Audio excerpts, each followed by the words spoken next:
Okay, hello everybody. Welcome to another episode of Gish Gallop Girl.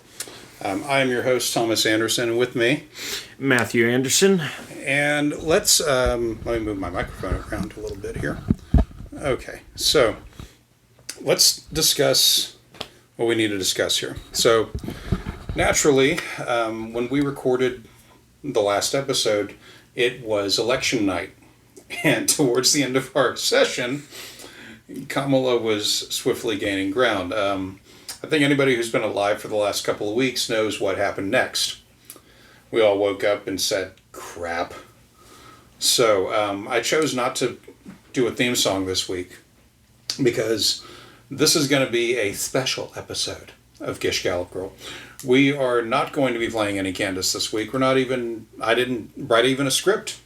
No? No, I did not, because I took a mental break last week, and I listened to a ton of shows, including Candace.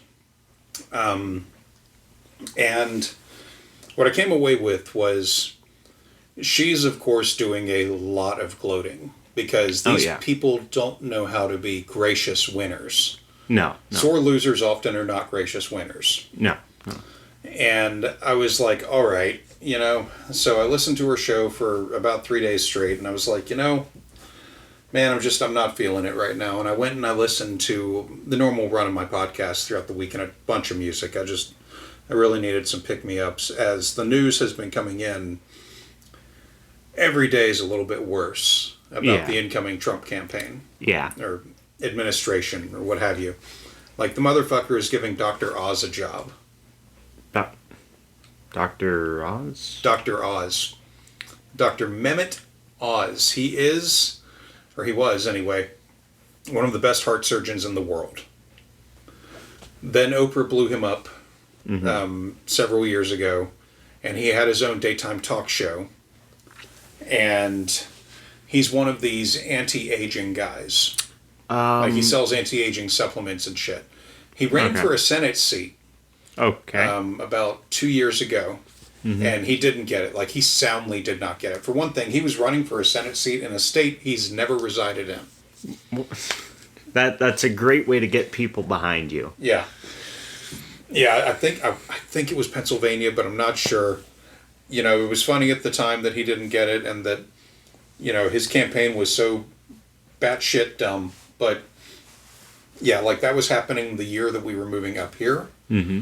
So I was just kind of disengaged with everything. I was just like, balls to the wall, work every day, get the fuck out of Florida. Yeah, I remember that stretch there. Yeah, so, I just, like I said, I kind of had to take a mental wellness break for the last couple of weeks. And I had to consider, what are we going to do with this show moving forward? Now, I've talked with you a little bit about it, but I've also kind of cooked up some stuff in the background. For one thing, I want to keep doing this show. Yeah. But here's the thing, and this is what I talked with you about. I don't want there to be any more of a money trail than there is. Yeah. For the show, and by that I mean strictly Patreon. I have been half tempted to do something like set up a Bitcoin address. Yeah.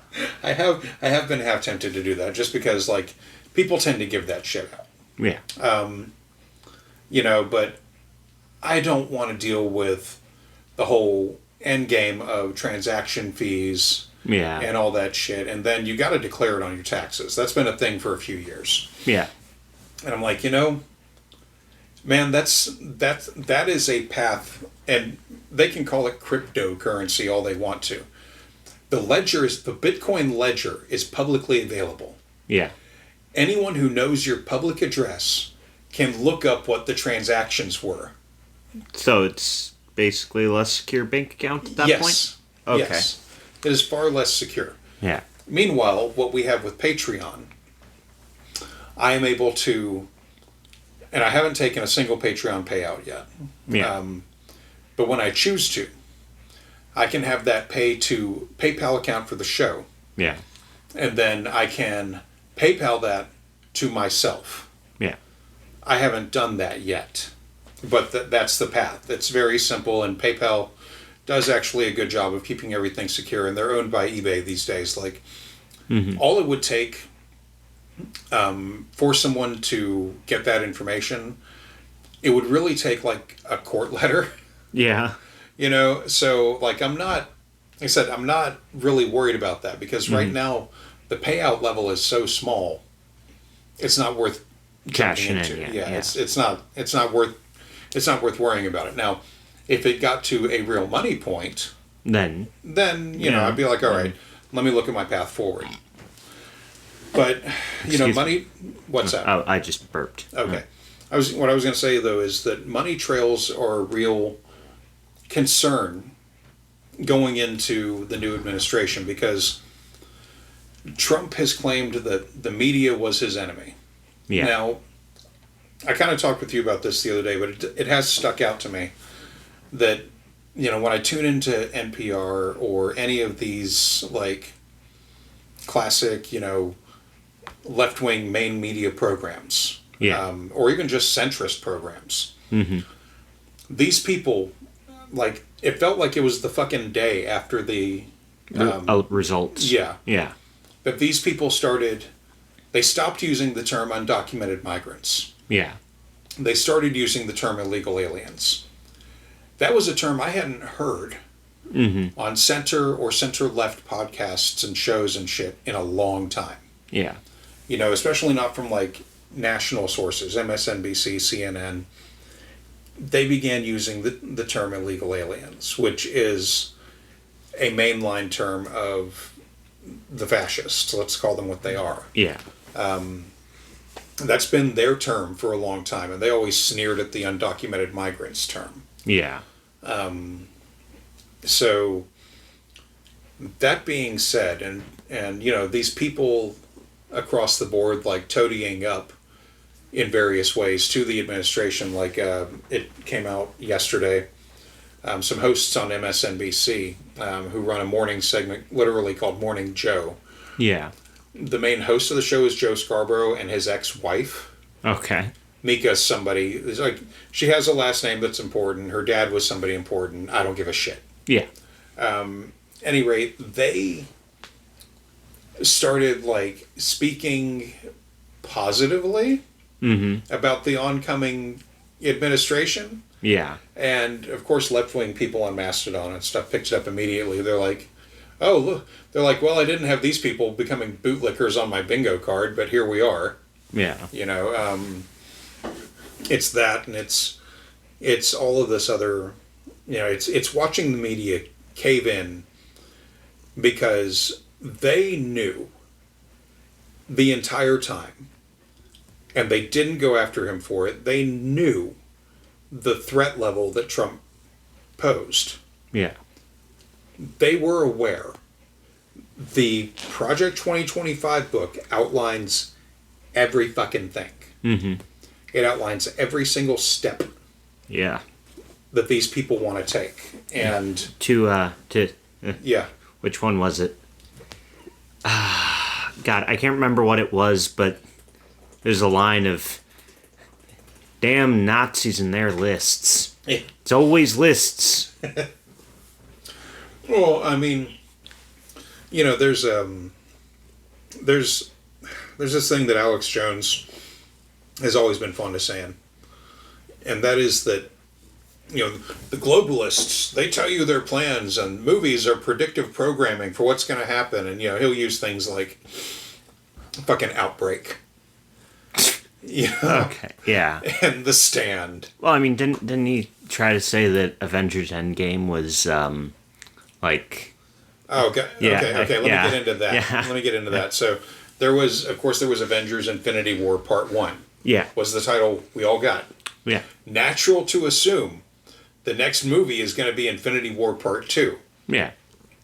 Instead, they made the choice to call it Endgame. Mm-hmm. To which the internet sighed and said, well, all right. Mm-hmm. Now, Alex Jones had made a movie. I'm not going to call it a documentary because it's not. Yeah. He made a movie years ago. A mockumentary, if you will. No. Not even a mockumentary? No, a mockumentary is something like This Is Spinal Tap. or Okay. Drop Dead Gorgeous. Okay. Okay. Yeah, no, he made this movie about a fucking highway in Texas, and he called it Endgame, and he put it up on Amazon. Like, he made these movies. Now, I will give the man a little bit of credit. Yeah. He made all his shit free. Okay. Okay. And what he did, though, was he encouraged people to, like, download it and burn it, or, like, buy a copy and then make copies. Like, when they were VHSs. So he wants... He wanted people to pirate and distribute his shit. Yeah. He didn't care if he made a buck past that initial sale. Because his listeners, his viewers to his Austin cable access show and later on the internet, Yeah. he was one of the first people on board with, like, internet access, or, you know, putting his conspiracy theory world out there. He wanted to build an audience. Okay. Yeah. Yeah. He wanted to build an audience because from the earliest days he was hawking gold and vitamins and shit. Mm-hmm. So he wanted an audience that would be in the door. Okay. Yeah. You It know, would be I watched his movie. Yeah, I'll give his podcast a listen. Yeah. That sort of thing. Uh-huh. Okay. Yeah. You know, and then when, like, he had all his shit up on YouTube. Mm-hmm. It was all free for a long time until his channel got deleted. Yeah. But there's still, like, I think if you go to band.video, or at least up until recently, Yeah. if you go to band.video, you could still watch his shit. Okay. But there's any number of places on the internet that saved it and show it and have it downloadable and shit. It'd be hilarious if there's a link somewhere on Pornhub for it. That wouldn't shock me. I'll tell you right now, there's entire Transformers movies on that bitch that people have made memes about. Of like, yo guys, I found a copy of the full Transformers movie. It looks amazing, and it's the Transformers with like the hour or 2 hours that it runs, and the full title, but the entire back page is Pornhub. Yeah. And it's like, how did you... Well, Pornhub was actually a place, before BitChute and some of these other companies started working, Pornhub was actually a place where guys in the manosphere who were getting kicked off of YouTube would take their content to. Because they were like, well, dudes are going to be here anyway. And I can still make money because they could still, like, run ads and shit on Pornhub. You know? I promise you, it's not what you think. I'm watching a guy tell me how to be a better man. He's keeping it in his pants. It's not gay, you know. But why is he on Pornhub gay? I didn't ask that question. I just followed the link. Come on, sis. You know I'm a real guy. Yeah. Just thinking of the kind of guy that goes there. True. Yeah, the kind of guy that's going to be watching Andrew fucking Tate on Pornhub. Okay, any guy that's watching Andrew Tate on Pornhub is jacking it to Andrew Tate. There is... Yeah. They've either hit the point of they've watched every type of porn that they're just like, I don't know what I'm doing on here anymore. And then they find that and they're just like, I mean, I'm already hard and I got the lotion on my hand already. Right. I can't find anything else. I already came to the party. I might as well dance. You know, but yeah, these fucking man-influencers, they were all over Pornhub at one point. Yeah. And then BitChute came along. Mm-hmm. Do you know what BitChute is? Honestly, it sounds like one of them knockoff games that you could get on your phone nowadays. You know, the free ones that are full of like 20 ads. I wish. BitChute is where people who got kicked off of YouTube but didn't really want to put their material up on Pornhub went to in the interim. Okay. Yeah, BitChute, it still exists. People still upload shit to it. BitChute has a unique way that it works. You know, a content creator uploads whatever the fuck. Yeah. And then what happens is everyone that watches it becomes a torrent node. So the Okay. more people you have watching a video, the more distributed it is, the easier it is for everyone to watch the video. Okay. Yeah. They got around a lot of storage, complications that way, Okay. because that's one of the biggest things for any new site Yeah. is how do we handle the storage and the bandwidth and all that. BitChute made the bandwidth the viewer's problem. Okay. Yeah, because at that point it's kind of like in the early days of Elder Scrolls Online. Yeah. Like in the early days of it, it was pretty fun, and then there was a midpoint there between a couple of years where it really blew up in popularity, and you knew it because when you tried to load up Elder Scrolls Online Morrowind edition, and you're sitting there and you're like, "All right, I'm loading in. Where is the rest of the?" And my game crashed. Okay. Yeah. Yeah. Yeah. It's so they made they kind of, that's their formula as far as I'm aware. And BitChute came around along the same time as other Nazi adjacent sites like Gab and Minds. Sorry. Yeah. Gab. These were early Twitter wannabes. What? It's Gab. I didn't make it up. No, it's. I wish I didn't know about it. Okay, look. Gab is funny to me for another reason. Okay. Remember how we were just talking about Pornhub? Yeah. Okay. One of the 3D art porn creators, their studio is called The Gab. Okay. I don't remember what it stands for, but you said The Gab and my brain just went there, and my brain. It's probably something very simple-minded, like great ass booty or something, You know what's sad? You probably aren't wrong. or giant ass boobs. Oh, okay. See? Yeah, okay, yeah. Yeah, I'm probably not wrong, and that's what sucks. Yeah, they had all these sites early on, and it was where all these people could go.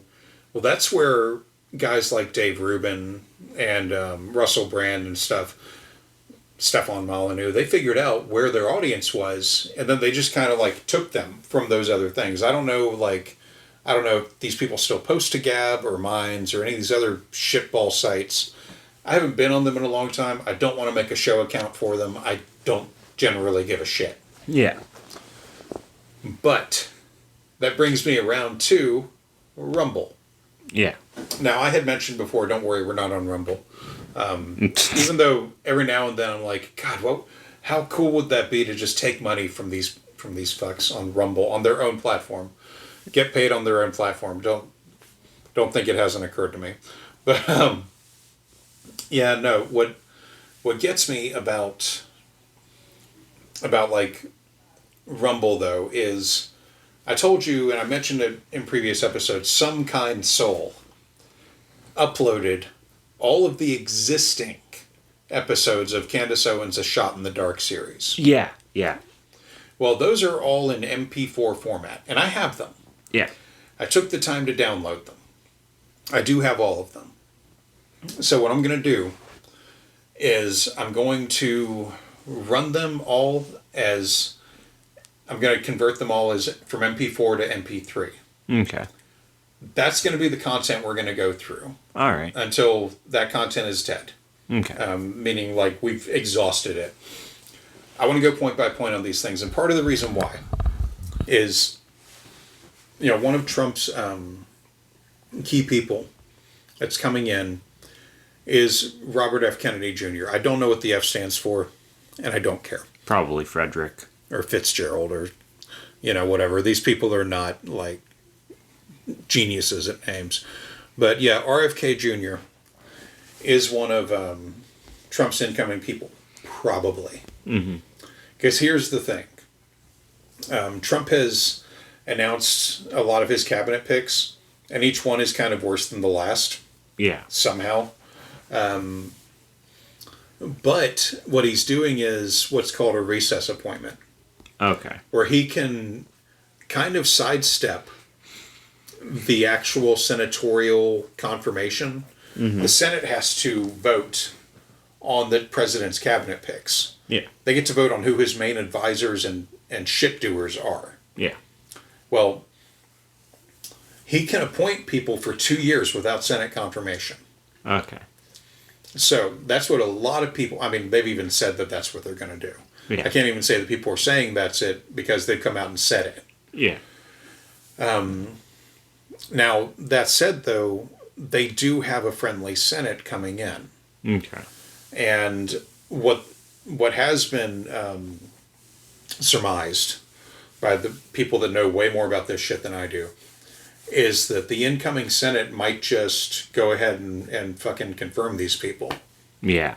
Well, that all said, even if Robert F. Kennedy Jr. didn't get in, Yeah. he's still going to appoint somebody like that man Yeah. to do the shit. Mm-hmm. And from what I know of what's in the Shot in the Dark series, circling back around to that, from what I know about that, Candace used material from RFK Jr.'s like website and stuff to justify a lot of her anti-vax shit. Yeah. Now, what's funny though is there's 2 episodes that were never released. Mm-hmm. I don't know if she's going to put them up on locals. If she does, somebody will find a way to get them to me. Yeah. The internet is cool like that. Mm-hmm. But one of those episodes I know is about polio. Oh. Yeah. Yeah. I would love the easy T-ball of batting back anything she has to say about polio vaccines. Yeah. That's such an easy win. I could probably do it on edibles. Yeah. I mean, I could probably write that script entirely on edibles and a lack of sleep, but it's something really that I want to explore. Yeah. Is the Shot in the Dark series. So, whether it's fucking 12 episodes of our show or a few, I mean, each one of these Shot in the Dark episodes is less than an hour long. Okay. So what I'm thinking is, because they were originally on her, paid Candace Owens show account. I don't know if there's going to be ad reads. Yeah. And what's funny though is even up until her recent shows, this past week, people were asking her about Shot in the Dark and whether it would be on locals or not, and she'd said, and she's still trying to explain oh yeah, we had problems getting the episodes and converting them, and I'm like, someone fucking uploaded them onto Rumble. Yeah. Someone downloaded them from the other thing and had them. And then made a channel and uploaded them onto Rumble. Now, what's funny, Yeah. the first channel I downloaded them from got killed. So I was like, all right, well, I already got them, but has anybody else put them up? Yeah, when that one channel got killed, 5 more popped up. God, it's like the fucking... It's like a Hydra. Yeah, I was going to say... They kill one, and more people are like, well, fuck you. Well, my brain just went to the one Hydra Nazi and fucking... Hellboy? No, Captain America. Oh, yeah. Yeah, in the first Captain America movie, he's standing there in the hallway as the Americans are coming through, and he goes, "Cut off one head, and we grow 5 more." And then he gets killed, and he's like, "All right, let's go find 5 more Nazis, boys." Right. And for some reason, my brain just it went there when you said, "Yeah, 5 other ones," and I was like, yeah. Cut off one Here's the head. funny thing too. One of the channels is also in the small. God bless them for this. The small sub business of putting up full movies of different kinds, of all different kinds. And I was like, I'm not going to download those. That's okay. I ended up, you know how sometimes I leave my TV running? Well, Yeah. I came home after I got done hanging out with one of my friends. Yeah. And I turned on my TV, and Spaceballs was playing. But it wasn't playing through YouTube Plus's, movie system. Yeah. Somebody had uploaded it from their personal account onto YouTube, and I was just like, I don't know how long this one's going to remain for, but Right. it's playing now, so. Yeah. Well, they, like I said, the people have been doing that. Mm-hmm. So I'm like, well, I mean, okay, you know, y'all fight with Rumble. I got what I need. I don't really give a fuck. But, Piracy. yeah, well, what's funny though is Candace has like entirely stopped telling viewers to go to Rumble for the comment reads. Like she just kind of reads them from Rumble on YouTube now, I think. Yeah. Because she's not telling anybody to just go. Now, I haven't looked at her YouTube channel, so I don't know if she's like, if she gets to the end of the regular show and maybe a screen pops up. Mm-hmm. Because what happens when they release it as a podcast is that's all just there. Wouldn't it be hilarious as if she thinks that little pop-up's supposed to happen on everything that it goes on to, and that's why there hasn't been and go to Rumble for, yada yada. For whatever, yeah. Yeah. Which, to the problems with uploading her episodes. Yeah. That I was having similar problem with uploading some of my D&D maps. Yeah. I was trying to upload one very specific one, and I just couldn't get it. My friend was just like, okay, right-click on the image. Okay. Open the link. Okay. All right. You're in your browser now, right? It was like, yeah. Now save the image from the link. Okay. Uploaded it, perfectly clear. And Yeah. I'm like, I feel like a fucking idiot right now. Yeah. Because I've been just saving image directly off Discord, and I'm like, Yeah. why isn't this fucking working? Yeah. Well, they, that's the thing though, is like, she's got, this team of idiots, this team of at least 4 idiots. Mm-hmm. You have to be an idiot to continue to clock in every day Yeah. for Candace Owens. I have no sympathy for these people. No. They are choosing their fate. Yeah. It's like anybody that works at InfoWars, after everyone kind of knew what it was, Yeah. and you still take a job there? No. No. Speaking of InfoWars, this has happened over the last week. The Onion bought InfoWars. Satire site The Onion bought InfoWars. Okay. Oh, Yeah, don't touch the squish. microphone. Don't. You squish. Our kitty is in here, and she just wanted to touch the microphone. At any rate, yeah. So The Onion bought InfoWars. No, it's a cat. Silly girl. So The Onion buys InfoWars. Well, then Alex didn't. He realized how bad that looked. Yeah. The Onion didn't just get InfoWars; they got all his shit. Oh. His vitamin companies, every damn thing, all his websites, all of it. They went to the Sandy Hook families first, Yeah. and they were like, "Do y'all mind getting a little less money for us to get everything?" And the families weren't in it for the money to begin with; they just wanted to crush InfoWars. Yeah. And they agreed. They were like, "Yeah, sure," Mm-hmm. And people had tweeted out, they're like, can you imagine being the Onion lawyer who goes to the Sandy Hook families like, hey, I'm sorry for everything, but do y'all want to do the funniest thing? But, yeah, so, at any rate, that's been a back and forth legal battle now because, yeah, it looks really bad. Yeah. But the families were like, yeah, we'll take less money for this to happen. Mm-hmm. Everything had gone through. The Onion had it. And then, they lost it, and then they had it again. So it's this big back and forth now. And Alex is claiming that Elon Musk is going to save him from all this. Because he has sucked Elon's toes so hard since he bought Twitter. Mm-hmm. He has sucked Elon's toes so hard since then. Elon put him back on Twitter. Jesus. Yeah. To which point, Alex is just so grateful, and Elon's the best person that ever lived, all that good shit. Yeah. Now, here's the thing, right? So, in the first Trump administration, Alex, Candace, all these people, they really didn't have much of a leg to stand on to complain anymore. Yeah. Their brands are built on fucking rage. Yeah. So what do? Well, instead of like just accepting the win and being like, like they don't know how to enjoy it, because enjoying it, like Alex said it himself, he got drunk enough in an interview to say it himself that you can't sell people on a collapse. Yeah. You can't sell them gold for an economic collapse if your boy is in the head seat.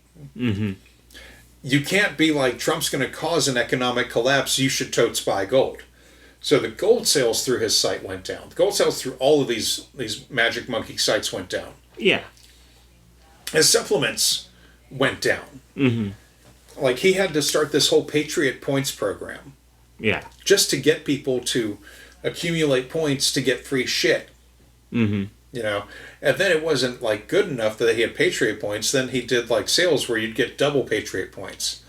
God. Well, then the end result of that is then he's running like Black Friday sales every 3 weeks. Yeah. To which, people who have bought like a month or 2 months or 3 months of vitamins, they trained themselves to wait for that next sale. Yeah. So he was selling stuff at under cost constantly. Jesus. Like barely making really a profit. And he made enough of a profit.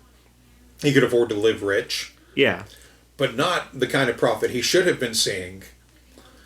But he would take like hours long things on his show to complain about how they weren't making any money and how his lawyers and his accountants and whatever had told him to stop running discounts and stop running Patriot Point sales because they weren't making any money on this shit. And it became a mega issue for him because, again, if all of your proper people are in the right offices, well, you've got no rage. You got no juice, you got no gas for the fire anymore. I wonder if that's why half of like those rage producers don't vote, or they'll like sit there and. Mm-hmm.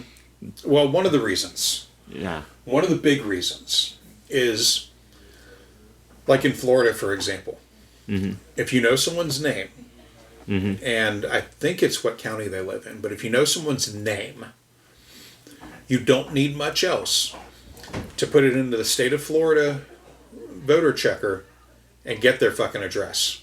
Oh. That said, when I looked up Candace Owens in Tennessee, she still had not registered to vote the day of. Yeah. When I looked her up, of course, she never came up. Yeah. But I don't know what would have happened if she did. Yeah. I didn't put in anybody's information for Tennessee that I knew had voted. Yeah. I was just focused on her and her possible last names.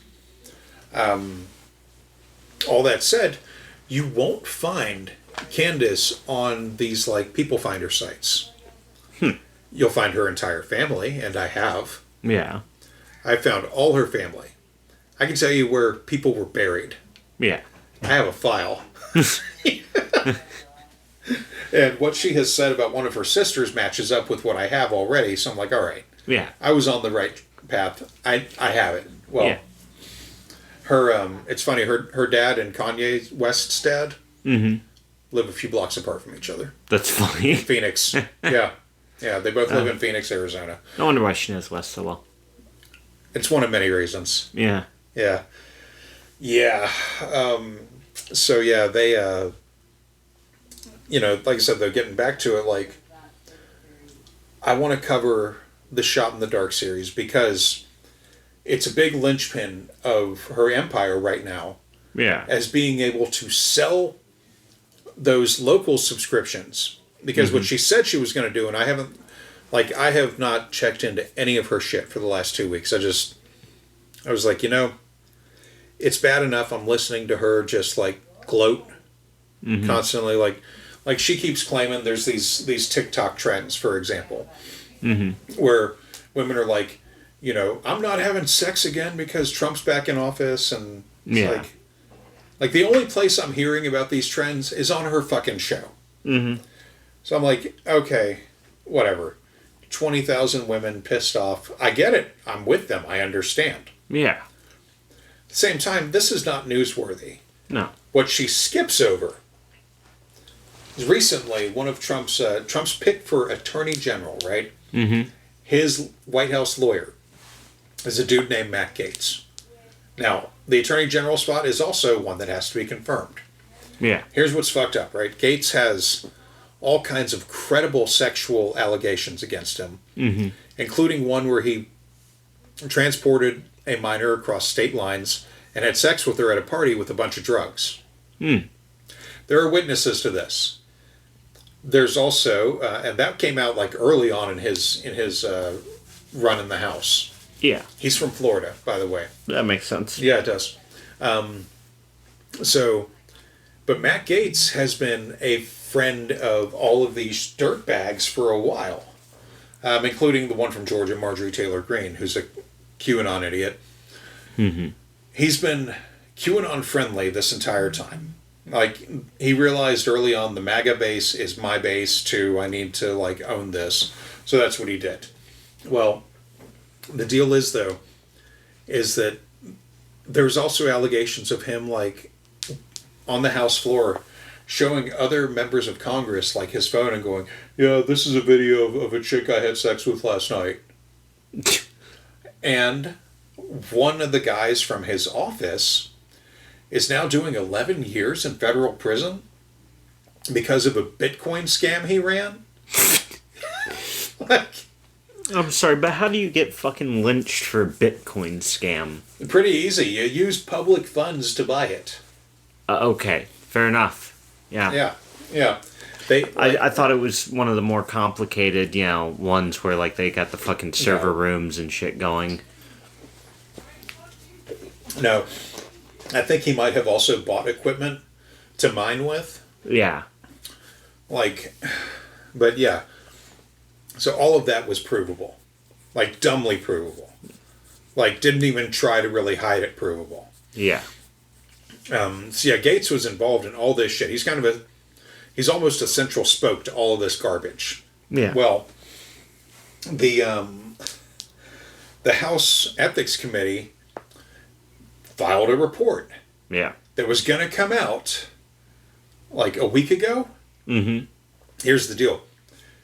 Gaetz accepted publicly Trump's nomination of him as his attorney general and quit his position in the House. Which means that he's no longer... Well, here's the thing. Yeah. They have the report on file.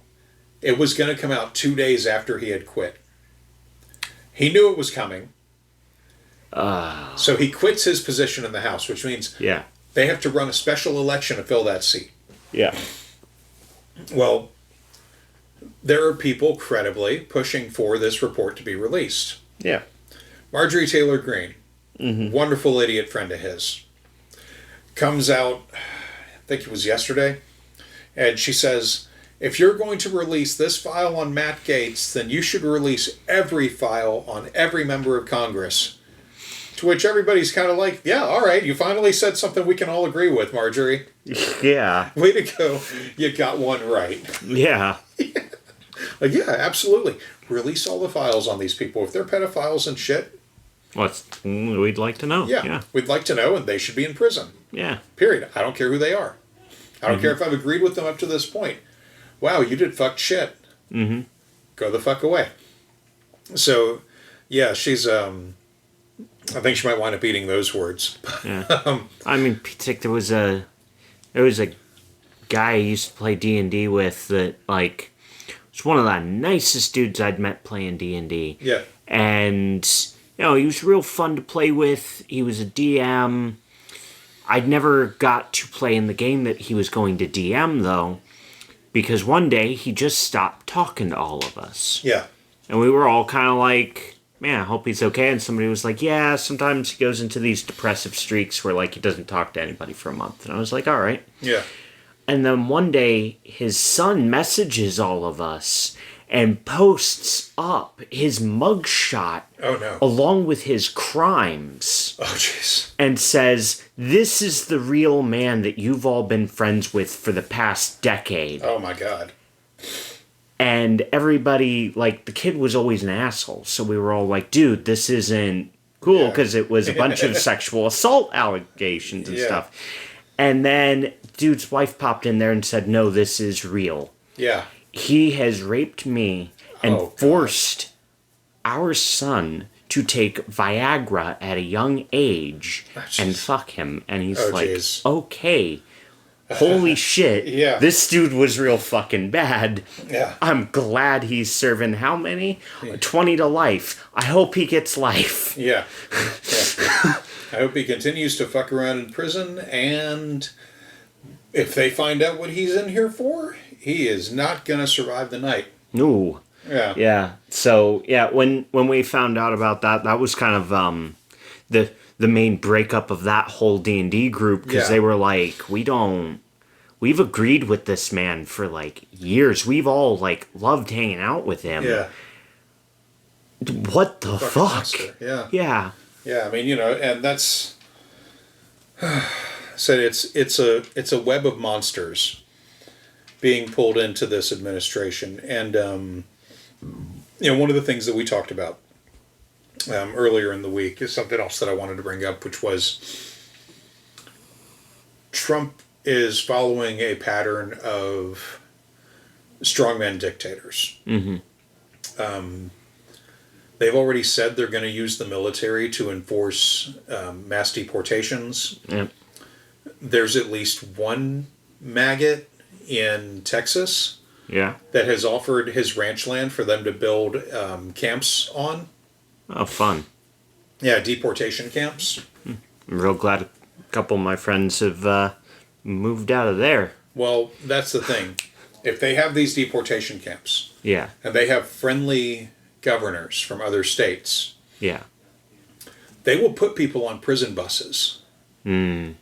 from those states. Yeah. Right now, the only two sanctuary states that I know of, maybe three. Washington State might be one of them. I don't know. Yeah. But California and Minnesota. Yeah. We currently live in a sanctuary state. Okay. That said, the guy who's running all of this stuff, Tom something or other, he has said that they will use the National Guard and the military from other states to take people out of sanctuary states and cities. Yeah. The problem is they keep saying that they're going to go after, undocumented illegal aliens. Mm-hmm. They've also said they're going to go after the ones that are knowingly here. They're going to go after people who were what they call DACA or Dreamers, Mm-hmm. which are people whose parents came over. Like, the fucking Dreamer program started with Obama. So these are people who've been here for 10, 20 years almost. Mm-hmm. DACA recipients were people who were like not even in kindergarten, most of them. Mm-hmm. They weren't born here. They're not anchor babies, as they term them. Yeah. They came over with their parents illegally. They were allowed to stay here Yeah. because most of these people don't even speak their parents' language. Mm-hmm. Their parents didn't want them to know it for whatever the reasons were. Like, no, you learn English. This is America. Yeah. They didn't want them to have the hint of an accent. Mm-hmm. So yeah, a lot of them, they don't speak whatever fucking language they came from. They don't speak the language. They don't know anybody back in those countries. A lot of their families came here. Mm-hmm. So unless their entire family is going back, they don't know anybody. Yeah. They don't know anybody back there. They might have cousins in the old country they've never met, they've never talked to. Mm-hmm. They wouldn't know. If you dropped them off in Mexico City, they wouldn't know literally where to walk. Yeah. And that's a problem. Like, that's his biggest linchpin, is he says he's going to start doing that on day one. Yeah. People were saying, like, even Latinos for Trump, it's just a group I cannot wrap my head around. And all these other groups were saying, like, in the lead up to the election, oh, he's not going to do that. He can't do that. Then why are you voting for him? Yeah. If he can't do the things you say he has said he's going to do, the things that they literally produced a 900-page book outlining how they're going to do this shit, if he can't do that, why are you voting for him? Yeah. Is a question no one could answer. Mm-hmm. Because what they were voting for was the darkness in their fucking souls. Yeah. That's what they were voting for. Trump was a fucking template, and they just said, oh, he said all this other shit, but then he said this and that. I like that. Yeah. You know? And a lot of the breakdown in the liberal podcasts and shows and shit over the last 2 weeks has been people saying, you know, oh, like, Biden shouldn't have even run. They should have run a primary, you know, and then, like, then we would have known whether we wanted Kamala in there or not. Mm-hmm. And then others have pointed out, you know, Kamala takes over that run. She was only running for 100 days. Yeah. She had 100 days. It's impressive. Yeah. Frankly, it was fucking impressive. Trump, everyone has pointed out, has basically been campaigning for 9 fucking years. Yeah. From the time he decided he was running, he campaigned through his presidency, and then he campaigned through Biden's presidency. And then campaigned through this. He's going to be campaigning forever. Because he likes doing it. He likes going to rallies. He likes getting the love of a crowd of brainwashed morons. Yeah. Like most egotistical old men. Yeah. He loves the energy he gets from that, you know? Yeah. And he loves doing shit that enrages people online. Yeah. You know? You know, he should have just stuck with being a movie star. Yeah. Because, I mean, a lot of them get away with that these days. I want to say Tom Hiddleston, Loki. Yeah. Yeah, he showed up to a Comic-Con. Yeah. And he wore his full, like, Loki suit. Wow. And everybody was like, and up next, Tom Hiddleston. And he walks out onto the stage, and it's one of them fancy stages, so they, like, change the lighting and everything. Yeah. He walks out, and everybody's just, like, cheering for him and everything, and he's like, man, like, he's trying to talk, but you can't hear him, and he just puts his hand out and waves it across the stage, and everybody in a wave just goes quiet. That's great. And he goes, oh, is this what it's like to actually be a demigod? This feels great. That's right. Section A. And he just, like, starts commanding them around, and the host is just like, Tom, we have a show to run here. He's like, oh, yeah, sorry, I could get addicted to this. Right.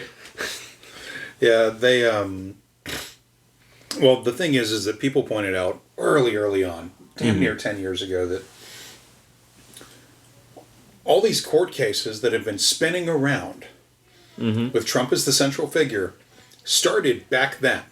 Yeah.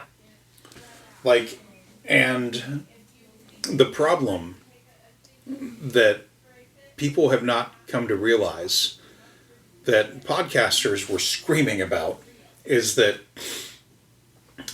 you know, I think he put up like 3 Supreme Court justices during his first run. People retire, people die. Yeah. So he puts, and Biden only put in one person. Yeah. Jackson, I don't remember her name, and I feel bad about that. But anyway, Biden only put in one. Up against 6 conservative judges. So that's a 9-judge court. You got 6 that are conservatives. Yeah. And one of the things they decided, because it was a central figure of one of these lawsuits, was can the president basically do criminal shit Yeah. in office and never suffer a consequence for it? And they were like, yeah. You know, make that a benefit of the office. To which a lot of people were like, this is Biden's chance to do the funniest thing ever. Yeah. You just order a hit, you know? Oh, yeah. Yeah. Like, just order some hits, man. But yeah, so they did that. They're like, oh yeah, you know, the president can't be held liable for anything that happens during his administration. Okay, well, that's a bad thing to tell a guy like Trump. Yeah. Who might have been like, well, is this criminal? He doesn't have to ask. He doesn't have to ask anybody that question anymore. Yeah. If Matt Gaetz is his attorney general, and Matt Gaetz currently has a hate boner on the FBI, and the Justice Department itself, because those are the people that did the investigation that created the file on him that the fucking Congress has. Yeah. Matt Gaetz has a hate boner for that group. Tulsi Gabbard, God, who is she's still in a cult. Yeah, she's in a cult. Everyone has noted for a long time. She was a Democrat who turned into a Republican. Mm-hmm. And yeah, she's going to be the director of intelligence. Ah. That's who you want over the CIA. Yeah. Yeah. But here's the thing. She would be over all of the intelligence agencies. Okay. He's got somebody else for the CIA. Okay. Somebody else for the FBI. Mm-hmm. Like, he's pulling all of these strings. Like I said, every name I hear is somehow worse than the last, and they're all bastards. Yeah. You know, so, like I said, I'm looking at all of this, and Candace absolutely went to bat for Matt Gaetz the other day. Yeah. And it was one of those things where I was like, man, it sucks that I'm not in the mood to do this right now. Because she was like, they investigated into his entire life for this many years, and like, she's totally going to bat for the guy. Mm-hmm. She's like, head should roll if he gets in. And I'm like, man, Mm-hmm. God, you're the worst person. How are you worse than this shitbag? Mm-hmm. How can you run cover for these people? Yeah. And, you know, like I said, I listened to several days of it, and I've not picked up on her stuff this week. I started listening to one, and I was just like, I can't. I will get back into it starting tomorrow. I needed my 2-week break from her crap, even though I listened to 3 episodes. Anyway, it's why I want to do a shot in the dark. Yeah. Because I have the material, and I have the original material.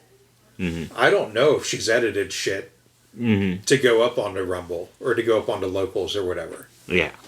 I want to take advantage of having the original material to go through and play it. Yeah. And also the knowledge that I have the shit. Yeah. Which we're putting on record right now, and we'll say it many times Yeah. in the future episodes. But, yeah, I want to go through that because I want people to understand, like I said, what is really coming in. Mm-hmm. What's really coming in is a Health and Human Services director who is not a doctor. Yeah. Who is going to put doctors friendly to his vision in power. Yeah. And their view of things needs to be understood. Yeah. It needs to be played, clipped, fact-checked, and talked about. Yeah. Because I haven't heard anyone else doing this, which is the whole reason we started this fucking show. Yeah. Is no one else was going after her bullshit. But her bullshit is now mainline conservatism. Yeah. And, you know, what kills me about this is most people on that side of the political aisle, from the center-right people all the way to the extremists, have no fucking clue what's coming. They may think they know, but they really don't. It's not just Project 2025, because no one, I mean, fucking no one. There is literally a Project 2025 drama podcast that Mark Hamill did an episode of. It's very good. Yeah. It's literally called Trump's Project 2025. They got Mark Ruffalo for a couple of episodes. They got Mark Hamill. What it is this guy wrote a book, a fiction book, based entirely on shit you could find in Project 2025. Okay. They did a 12-episode series about it. Mm-hmm. Each episode was a chapter, and most of the chapters were like a normal person dealing with the administration up against a maggot. Yeah. You know, and yeah, it was really well done. It was good, like, radio drama. But what they would do is they do the episode, whatever it was. One of them was this kid who was in one of the detention camps. He figures out how to get out. Yeah. Now, the only thing that's waiting for him is the fucking desert. but it's better than where he is. Yeah. And so he figures out how to leave. And then the next episode was a guard at that same prison camp had been secretly giving his grandmother good food. Yeah. Like he'd hold food in his pocket and he'd give it to the old woman because he could tell she was sick and he was still kind of a human. Yeah. But yeah, the guard winds up like chasing him down. Mm-hmm. And then some shit happens and he lets the kid go. But, you know, it was this drama leading up to that point. Like, he could just shoot this fucking kid. Yeah. And he just decides to like stay his hand and he tells the kid, just get the fuck out of here. He doesn't know how to tell him where to go. He doesn't know if the kid's got supplies stashed away. No fucking clue, but get out of here. Yeah. You know, and it's a series of really good stories, but what they did at the end of every episode was they talked about the exact parts of Project 2025, where you could find the material that they used to write the episodes. Yeah. It was really informative, and it was really fucking scary. And even those people, it was part of another podcast called the Bill Press Pod.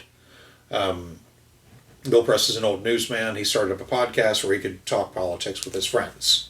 Yeah. Pretty typical shit. Well,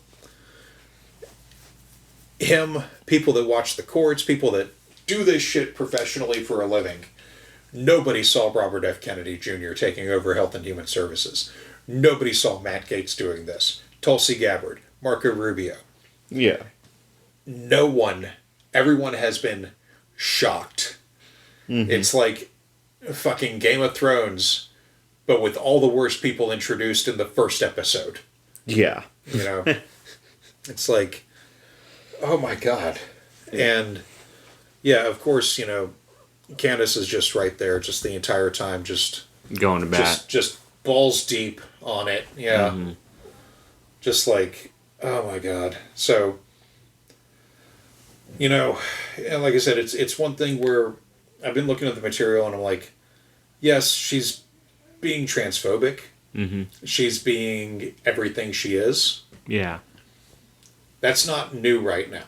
Mm-hmm. And I'm not concerned about her just gloating about all this shit, because what she doesn't realize, what she hasn't worked out, and what I think is going to really hit these people hard, maybe not her so much, because her husband's English, and if the shit happens in America that would affect their marriage, they can just fuck off to England. Yeah. She can do her show in England. Mm-hmm. Or wherever the fuck they want to move to, because they've got money. Yeah. It hasn't come up, and I don't think it was in Project 2025. They would be insane actually to do this, but I have a feeling interracial marriages are part of the grand scheme. Oh yeah. As in the prevention and the absolution of mm-hmm. them. I believe that's a part of the grand scheme, because a lot of these people, you know, a lot of these supremacists, the white supremacists and the black supremacists and whatever other supremacy group you want to pick out, they don't really have problems with each other. They have problems with people that want to intermarry. Yeah. They have problems with society. You know, like they want a perfect society, and to their perfect society, black people stay with black people in their own neighborhoods. White people have their neighborhoods. Yeah. And so on. You know, they don't want any kind of mixing. Well, they want it to be from basically the 40s. Well, they want to go back further than that. 20s? Yeah. I know because there was one of them was quoted recently as saying there was no income tax in the 1920s. Everything was paid for with tariffs. Yeah. We should go back to that. And it's like, these same people also want to get rid of the labor unions that happened. Mm-hmm. They want to dismantle the past 100 years of progress. Yeah. That everybody has made. Because they think that they think the regression is going to be healthier than the expansion. Yeah. Like Elon Musk and Vivek Ramaswamy, they want to get rid of, 75% of federal expenses. literally trillions of dollars. Yeah. Part of that is cutting away Social Security. Mm-hmm. Not just stopping paying into it. Yeah. Cutting off recipients. Oh. Yeah. Like, they want to get rid of people's Social Security payments. Mm-hmm. They want to get rid of Medicare and Medicaid. Mm-hmm. You know, they want to get rid Yeah. of the Affordable Care Act, which is also known as Obamacare. One of the funny things that has happened is when people are asked, do you want to get rid of Obamacare? They say yes. When they say, do you want to get rid of the Affordable Care Act? A lot of times they say no. So they just want to get rid of it because it's attached to Obama. Yeah. Yeah. Because the things that are in it, the things that have benefited even our family, such as the pre-existing condition clause, insurers could deny people coverage, period. Yeah. If they had any one of 1,000 pre-existing conditions. One of those pre-existing conditions, no shit, was pregnancy. Yeah. Yeah. If a woman had ever been pregnant, she could be denied care. But they wouldn't just tell people that. They would let people pay for years into insurance plans. Yeah. And then, you know, oh shit, I've got cancer. Let me call in my insurance. I'm about to hit my deductible, so they're going to have to take over. At which point, I mean, they made one of the Saw movies is about this, actually. Really? Yeah. I think it's Saw 4. I'm not sure. Okay. But it turns out that Jigsaw had a cancer. Oh, yeah, yeah. Yeah, and so like the people that get killed off in that one are like everybody that was on the board of that cancer company. It's great. Once you realize what's going on, it's like, oh, you're all the worst people. All right, once again, I'm on board with Jigsaw. You want to play a game? No, but motherfucker, I'll watch it. You know. Yeah, it's so that's one of the that's the thing that happens to that character is he's like, I've been paying you guys a lot of money for a long time. Like, why would you deny my coverage? Mm-hmm. And the guy's just like, it's just business, John. It's like, okay. You know, and he goes and does Jigsaw shit. Yeah. You know? All right, let me turn all this money that I've been giving to you fucks and go make some gizmos. Yeah. You know, so yeah, it's like, you know, that's one of the things where companies were getting away with that for decades. Like, I knew somebody who worked in insurance forever that was one of those people that pressed the no button. Oh. Yeah. Yeah. Yeah. That was one of their jobs, was to go, no. That's fucked. Yeah. Well, especially considering how that person's spouse died. Mm-hmm. Yeah. Yeah. Yeah, like you know, and everything that happened in the years after that. Yeah. It's kind of like, oh, karma. Yep. Karma doesn't always arrive where you think it will, but sometimes it's good. Yeah, no, they that's one of the things that people don't realize is that getting rid of the pre-existing conditions clause, getting rid of a lot of shit that people are, you know, familiar with since the Obama administration, you know, fucking well over 10 years now, or actually 8 years. It ended in 2016. But yeah, people are familiar with all this shit. They don't realize that that's a huge linchpin. Yeah. For these guys. It's one of the reasons why companies didn't push back. Mm-hmm. Because the insurance companies weren't going to push back on Trump. He's saying all the right shit. His people literally produced a book saying all the right shit. Yeah. You know, do you think the insurance companies and the lawyers of these other companies were like, should we push back on this? Flip, flip, flip. No. Yeah. You know, like, and yeah, like they want to roll back so much crap. And I think the thing that's really going to affect people the most is the shit that Candace talks about in A Shot in the Dark. Because, like, what I want to do is, along with going through that series, preface it with shit, or not preface, but mix it in with shit from the plan, which is Project 25. Mix it in with stuff from there and go, okay, look, this is what she was saying. Mm-hmm. This is what they want to do. Yeah. Because even if, like, I feel like shows like this one are now in the position of, all right, we were pushing for a better world. This bullshit happened. Yeah. 100 million Americans voted against their own interests. Mm-hmm. In a stunning victory across the board. Yeah. You don't always win everything, but resistance is always possible, and the proper information can still get out there. Yeah. Now, all of that said, and we've discussed this next part, if they start going after the media companies, Mm-hmm. currently we pay a pretty low nominal fee per month to our podcast provider. Yeah. Which gets us an unlimited bandwidth and unlimited hours of shows and shit like that every month. This is a pretty good deal. Yeah. That said, I will continue to put these episodes, the main major episodes that we do, not this one maybe. I think I'll just put this one out to the web at the same time I do the patrons. But yeah. I'll still continue to cut up the episodes just because people do like that in the bite-sized formats. Yeah. But I'm no longer pushing for adverts. Yeah.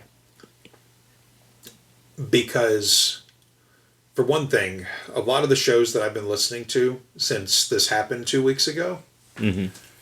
these people have been running ads like in the middle of sentences. Jesus. Like ads are just getting slotted in. I swear I listened to the latest It Could Happen Here earlier today. It was about RFK Jr. somewhat actually. And I swear like the first 3 minutes Mm-hmm. were ads. Jesus. And then they did another like 3 to 5 minutes of ads mid-episode. Now they did talk about it, but then somewhere in the middle of the episode, another few ads went in. Mm-hmm. And then typically they'll run a few ads at the end of the episodes. Yeah. But their episode also just like got, like there was this hard cut. Like somebody was saying something and it just fucking blinked. Huh. Yeah. And I played it through another player. I was like, okay, well maybe it was Podcast Addict did that. No, Like just there's the episode was just fucked, yeah. like them slotting in all the additional ads, they're kind of fucking up their shows a bit. Yeah. And there have been a lot more ads running for a lot longer on these shows. I have skipped through the Bartesian cocktail maker ad now more times than I can count. And it is a long fucking ad, let me tell you. Like, do you know what that is? I haven't. I'm not going to clue show what that for it. is. Okay. But It's basically a Keurig that makes cocktails. What kind of fucking drunk do you have to be? It's To being sold as a be gift. So lazy. as to having a Keurig machine to make your fucking cocktail. Yeah, I don't know much about it. I It's don't know not much that about it. hard to buy a mixer, get some vodka, and pour that shit into a blender with some ice and squeeze a little lime in there. Yeah, I don't know how it works. I have not looked at it one bit. I don't want to. I don't want to give them so much as an internet view. But it has. I have skipped through that ad now more times than I can count over the last couple of weeks. Like I said, it's a long fucking ad too. There's other long ads that I've been skipping through, but I'm like, man, this is fucking frustrating. Yeah. I don't want to do this to people. Mm-hmm. You know? As much as I would have liked the ad revenue, that's yet another, like, money train that someone can follow with just a little bit of court paperwork. Yeah. And I'm like, no, I like things as they are. Mm-hmm. Yeah, we have a couple of great patrons, and thank you guys, as always. Yeah. But, of course. Even if we got more, even if we, like, somehow wound up with 100 more Yeah. in the next week or so, I would do the shout outs on their names, absolutely. But I'm not gonna I'm like, I don't even want to take those payments Yeah. until they're significant enough that I feel like, okay, maybe I contact an attorney Yeah. to retain some services just in case. Mm-hmm. But yeah, at the same time, what I keep kind of dancing around, not intentionally, is if they start cracking down on the media and they start going after podcasts, which I feel like these podcasts are running more ads to build up their war chest. Yeah. If they start going after people, what's going to happen is all of these episodes are going to disappear. Yeah. We're going to make an episode at that point that will serve as the only episode. Mm-hmm. And I will go so far as to go down to the free level on our podcast provider. Mm-hmm. To which point people can just get it through that. Yeah. I mean, it'll still be uploaded to all the channels, but Mm-hmm. you know, like Apple Podcasts will still get it and shit like that. Yeah. But yeah, that will be the only thing that exists of this show in the event that they actually start a media crackdown. Yeah. Because this was always something that I wanted to do for fun as a mental exercise with you. Mm-hmm. You know, Yeah. And it has been a lot of fun doing it, despite all of the even when sheer it's stupidity. infuriating. Yeah. Yeah, Like you know. fucking goddamn fucking the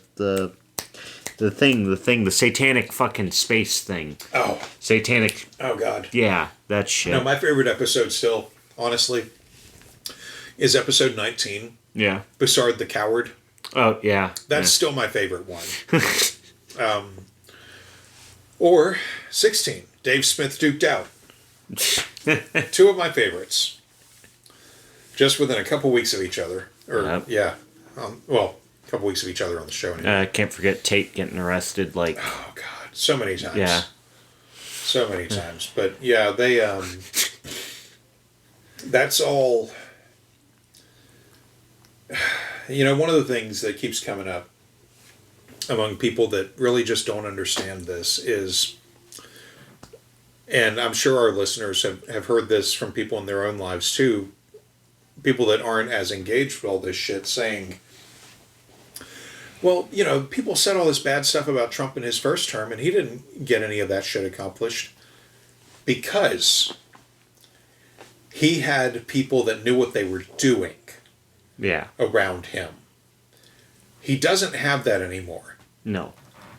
What this reminds me of is the original run of Star Wars. You know, episodes 4 through 6.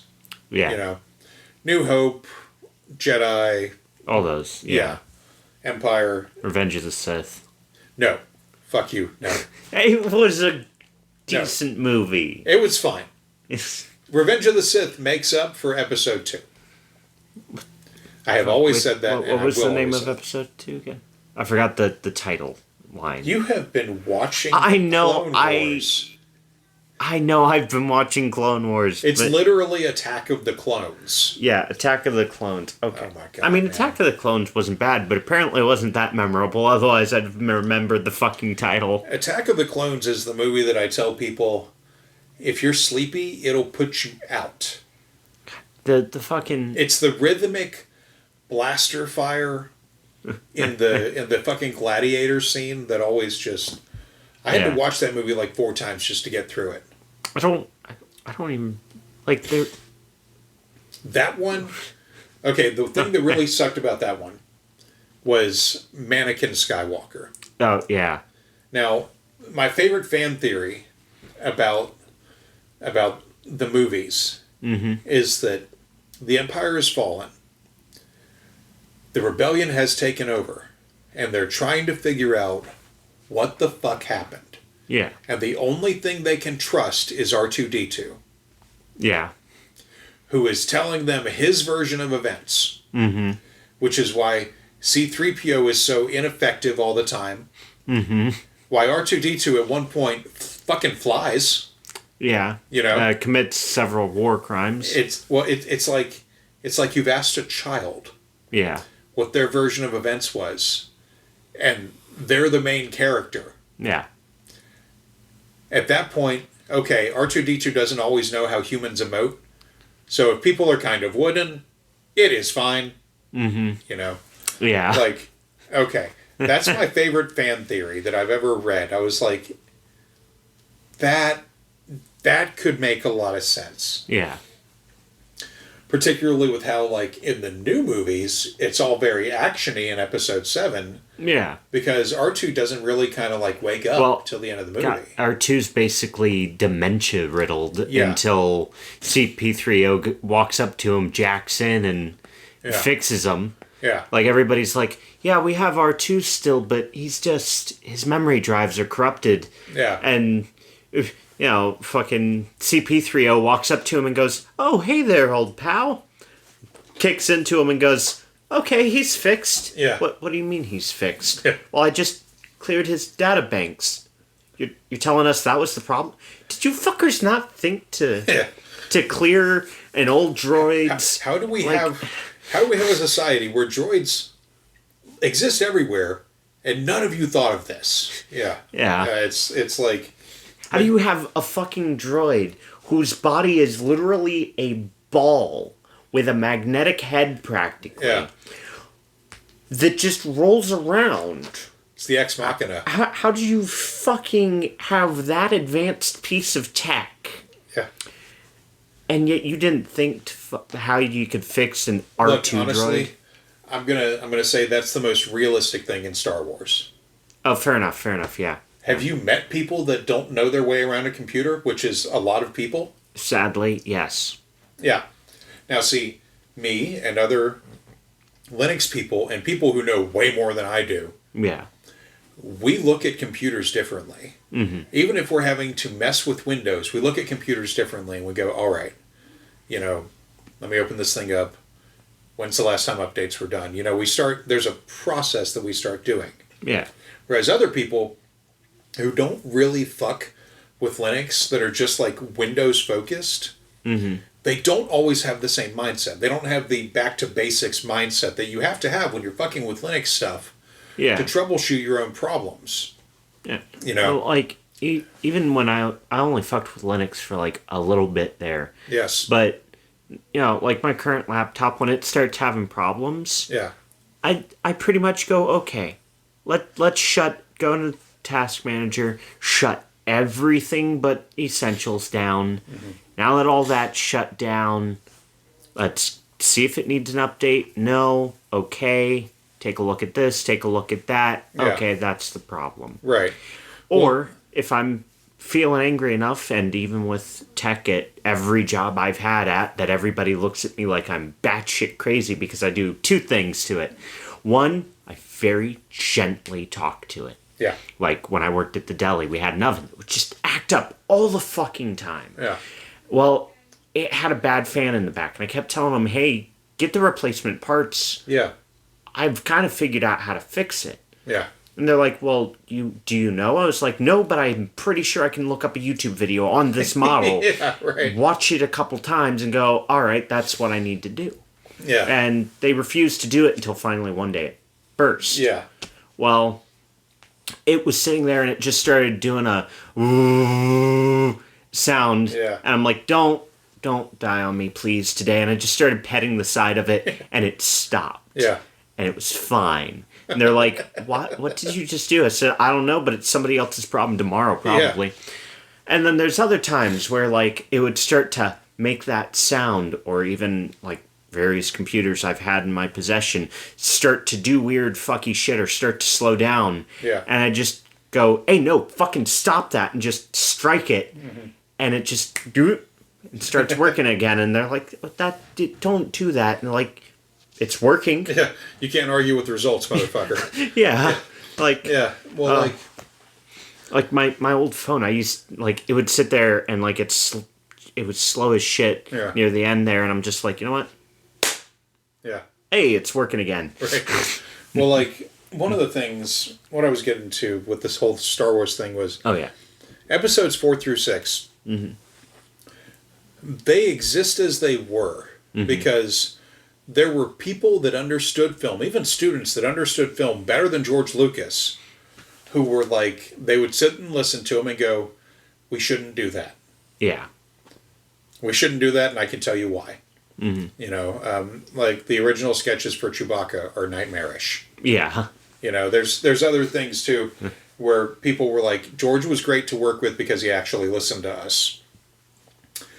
Fast forward a couple generations of people, and George Lucas starts making Episode 1. Yeah. All the old people have quit, gone on to other projects, whatever. What have you? Yeah. They're not part of Lucasfilm anymore. Mm-hmm. And this happened with Indiana Jones and the Crystal Skull as well. There was no one around to tell him no. Yeah. Because everyone that was working on it was a fan. Yeah. And they respected and worshipped George Lucas. Yeah. And they weren't given the previous mentorship of, look, you need to know when to go no. Yeah, you need to know when to tell him no. That said, I've never heard that Lucas was any kind of like asshole to work for. Everybody has... no, I've always heard great things about people who've worked with him. It's just that he's great, but man, you got to know when to tell him no. Yeah, and a lot of people, especially like, they're new into that business or whatever, or even just, they've been lifelong fans and they've signed the pile of papers you have to sign to work on something like that, and then they get in there and they're like, oh, okay. They want to go with the vision because they don't understand that sometimes the visionaries need a talking to. Yeah. That's kind of the problem right now. Mm-hmm. Trump not only had his 4 years to accomplish 60% of his goals, which he did. Yeah. They also saw the pushback that happened among his own, and that happened among the Democrats when he didn't have a majority in the House or the Senate. Yeah. And that kind of flipped, like the House wound up in Republican hands for a while. Mm-hmm. But the Senate was always there to fight back and to just be like, whatever crazy bullshit the House produces, we just say no. Yeah. We just say no, fuck off. Well, you fast forward to now. Yeah.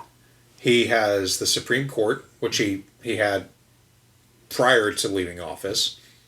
He has the Supreme Court in his favor. He has the Senate. He has the House. He has the support of police unions. Yeah. And he's got a crowd of sycophants. He knows, one of the things they want to do on day one is start a military purge. Okay. As in getting rid of the generals who would have not gone with his shit. Ah. The known people in the military that would have said no. Yeah. Or that have outright spoken out against him. Yeah. So yeah, they want to do a military purge and they want to start the mass deportations on day one. Mm-hmm. And he's got a crowd of people around him that are pushing for it. Everyone that voted for him, like I said, a lot of them might not have realized what they were voting for.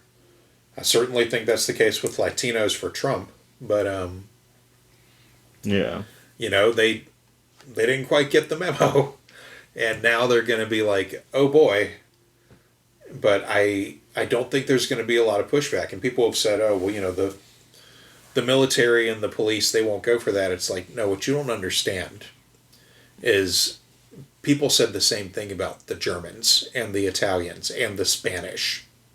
The Japanese. Yeah, and any of these modern day areas like Turkey or Hungary or fuck me, there was another one, but yeah, they've said all that about these places without realizing that, yeah, there's a certain amount of the police and the military that are absolutely on board with these tyrants. Yeah. That not only voted for them, but are actively looking forward to busting people's heads open. Yeah, the gung-ho guys that got in because they wanted to be that gung-ho badass guy. They wanted to be the guy from the movies who doesn't have to answer to anybody. Yeah. Or worse, they wanted to be the dude from the movies that not only doesn't answer to anybody, but the people that he answers to give him shit. Yeah. Like, here's your commendation and your pay raise. Mm-hmm.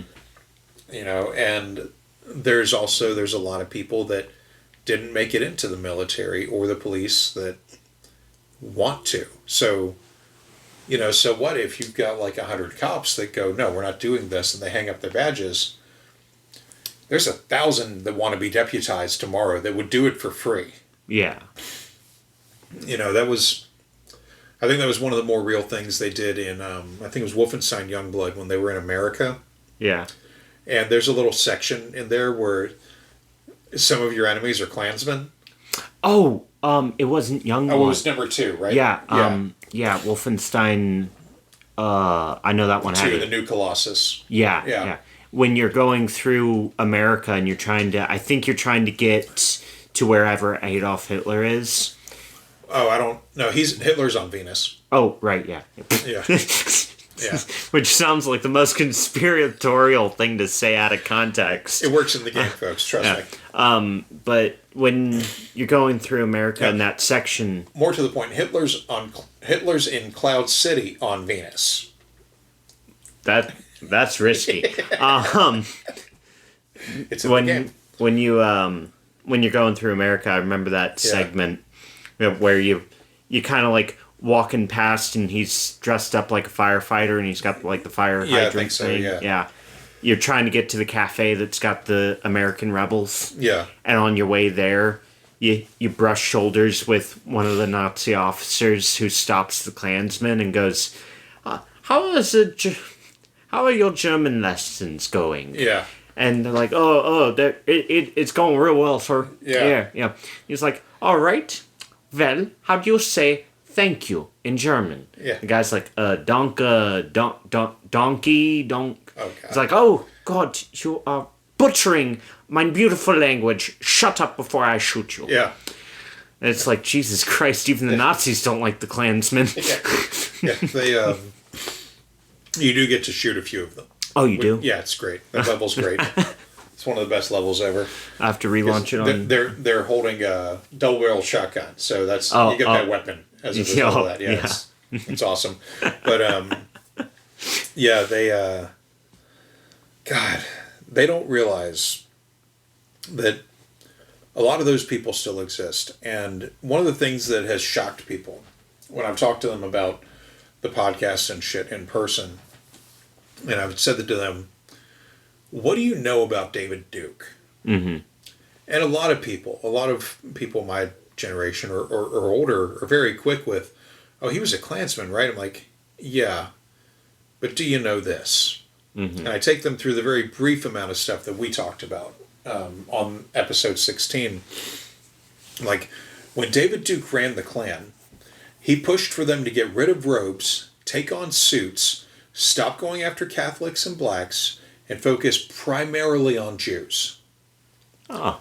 And they're like, what? I said, yeah. And he went on to become a senator in Louisiana. That makes sense. And they're like, what the fuck? Mm-hmm. And usually the more politically engaged ones, I can ask them, like, do you know about Nick Fuentes? Oh, yeah, he's an angry little, like, Nazi shit. I'm like, he's a white supremacist. When he has a rally and David Duke is nearby, Duke joins the rally. Yeah. And they're like, what the fuck? Like, look, I don't make this shit up. It's on my show. I had to go research it. That's how I know it. Yeah. They're like, oh my God, but... Yeah. Yeah, they just... People don't realize how all of these shitbags are connected. And it's just... It kills me because now, like I said, now we're looking at a lot of these people.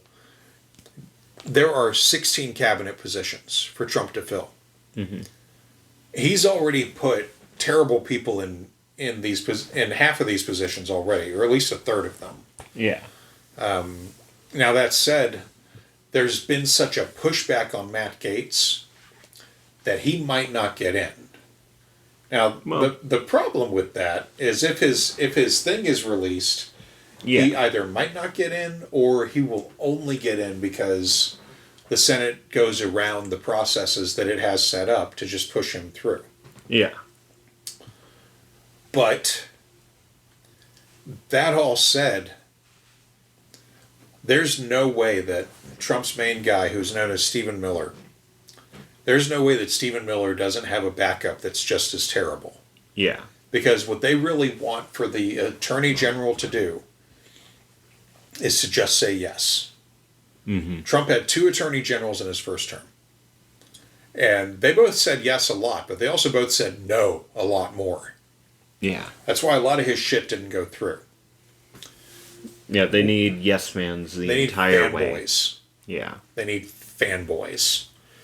Guys who not only say yes, but are eager to do so. Mm-hmm. You know, that's what they want. And you can bet that if Matt Gaetz doesn't work out, there's somebody just like him who's already raring to go. Mm-hmm. Who they've already contacted and said, hey, if Gaetz doesn't work out, you know, or even like ahead of time, like if he says no, do you want in? Are you our guy? I mean, they've got so many people, you could get 3 or 4 deep. Yeah. And just be like, all right, well, that one said no, that one said no. Okay. Mm-hmm. You know, it's like fucking Hollywood casting to these people. Yeah. All I gotta hope for is, which is a big hope, is that, you know, somebody will go and yes man their way into the position and just go, oh yeah, I'll say yes 100% of the time, and then just sit back and go, no. Well, I know I said I'd say yes going into this, but this is crazier than I fucking thought. No. yeah, well, they, one of the people that Candace has been pushing for to get a job in the administration is, of course, her boy, Thomas Massey. Mm. She desperately wants him to be Secretary of Agriculture. Mm-hmm. Because she firmly and fully believes that he will stop subsidies to American farmers. What none of these people realize, Yeah. what none of them seem to realize, and I believe it's for a reason. I don't like conspiracies. Yeah. I really don't. So No. I'm not pushing this as one. It's just my take on it. I believe they want to send all the you know, undocumented migrants away. A lot of whom work in farming jobs, a lot of whom work in cleaning jobs. Yeah. You know, I mean, like Target, for example, there's a few Targets that I'm in on a regular basis with Shipped that the cleaning crews are all Mexican. Yeah. Same thing at most salons and Byerly's around here too. Oh yeah. Yeah, The yeah. people that come in near the night, yeah. Yeah. Well, the Target cleaning crew people are there frequently, like throughout the day, like up to like maybe 4 or 5 o'clock. Yeah. But there's at least a couple of Target stores that I'm in on a regular where most of the grocery crew now Yeah. are Mexicans. Mm-hmm. And you know, it's totally fine. Like they are making huge attempts to learn English. Yeah. Like I've had to ask a couple of them a couple of things before, and like one of the girls, she put her finger up because I was asking her where something was, and she's like, she pulls out her phone, she pops in Google Translate, she hits the microphone, and like I instantly, you know, I said whatever it was, and she looked at it and she's like, oh, and she was like mouthing it out, and then she's like, come. She took me to the thing, like once she knew where it was, because I wanted her to just scan a shelf label. Yeah. You know, like, do you have this in the back room? And so we went over to it and she scanned it with her device, and she's like, and she spoke into it, and she read it and then showed it to me, and it was like, hang on, I'll go get that for you. Yeah. You know, but when she came back, she was like, she apologized. She had the apology worked out. Yeah. So she apologized. She's like, I'm sorry, I'm still learning English. Yeah. And I was like, that's fine. Mm-hmm. You know, that's fine. The back one of the retail jobs, we had like delivery drivers that would come in. Well, there's a spot for them to go to, and our job gave us like these sheets Yeah. that were primarily in Spanish. Okay. Which, I mean, granted, while most of the DoorDash drivers up here are primarily Spanish speakers, Or Somalis. Yeah. yeah. Problem you run into is most Somalis and the other 40% of the workers Yeah. don't speak a lick of Spanish. Right. So when you present them with the sheet of paper, if you yourself cannot, read Yeah. it to them, Yeah. because Lord help me, unless I'm going out of my way to learn Spanish, I know I'm going to fuck it up. Right. You pass over the sheets that way they can read it. Most of the time, if they don't speak it, they just kind of like look at it, look at you, and they're just like, Yeah. Like, what is this? Yeah.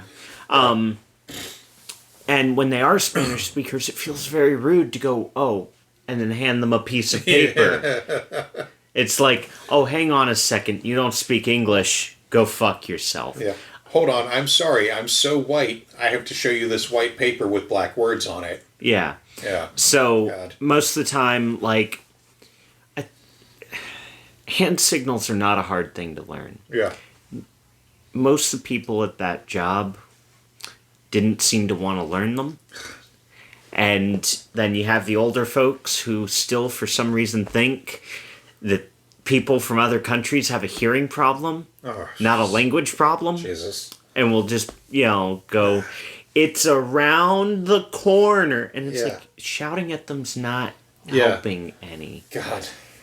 You Yeah. can exaggerate your words if you think they're reading your lips. You can exaggerate your words Yeah. without raising your volume. Yeah. And most of the time, I won't even bother, like, doing anything with the lips. Yeah. I just give them the hand signs of that direction, around the corner, car.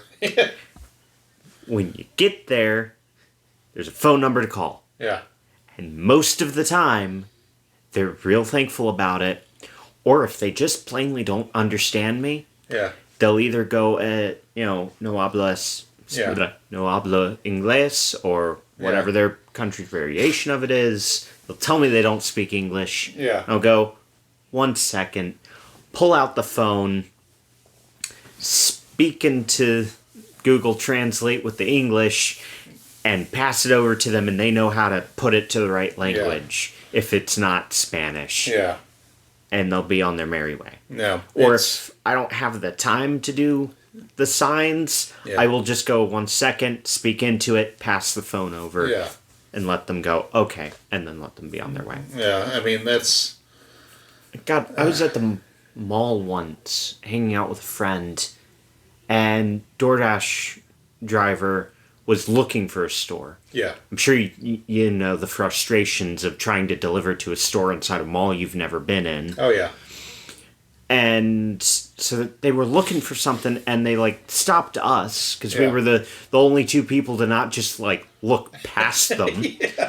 And we looked at them, and they marched over to us with groceries in hand Yeah. and gave us their phone. And they just went, "I'm looking for this store." Yeah. And we looked at it. I think it was Sephora or some shit like that. Yeah. And it was just oh, that's on the second floor, go down. And thankfully there was one of those map Yeah. kiosks. Yeah. I love those things. Uh-huh. It was just it's right down there, and they didn't understand me. And I was like, hang on a second. Took them over to the thing. Yeah. Flipped it over to Spanish. Punched in Sephora.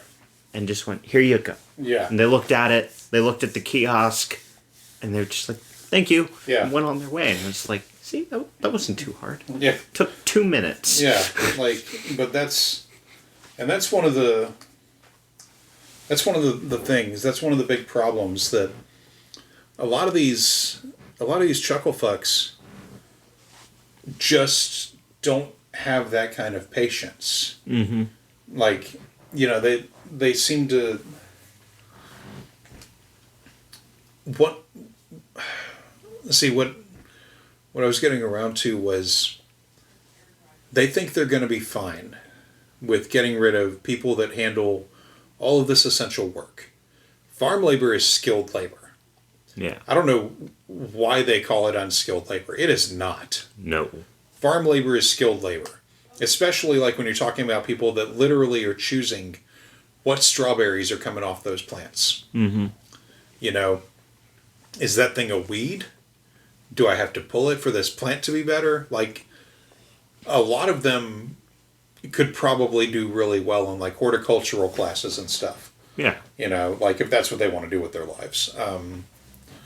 But yeah, like farm labor is skilled labor. Everything I've ever seen any of these people do is skilled labor. Fucking cleaning houses for a living is skilled labor, especially if you're going and cleaning stuff that people aren't normally thinking about. Yeah. You know, that's affecting their health.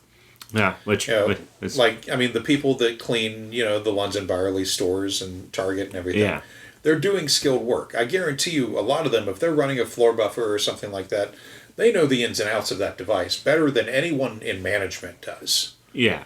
You know, like, so you've got all these people doing all this shit. Well, what happens when, you know, you start deporting people and the easiest people to deport are the ones who are working at the farms? Yeah. They go first. All right. So what's the end result of that? Well, the farm doesn't get to produce as much stuff. Yeah. Also, you've cut the farm subsidies. Mm-hmm. So if they're having a bad year due to whatever reason, Yeah. which there's, you know, an umpteen number of them. Yeah. Anywhere You know, from. Well, one of the things that RFK wants to get rid of is pesticides. Oh, well, yeah, that's going to up the. So you get rid of the pesticides, now you have less crop yield. Yeah.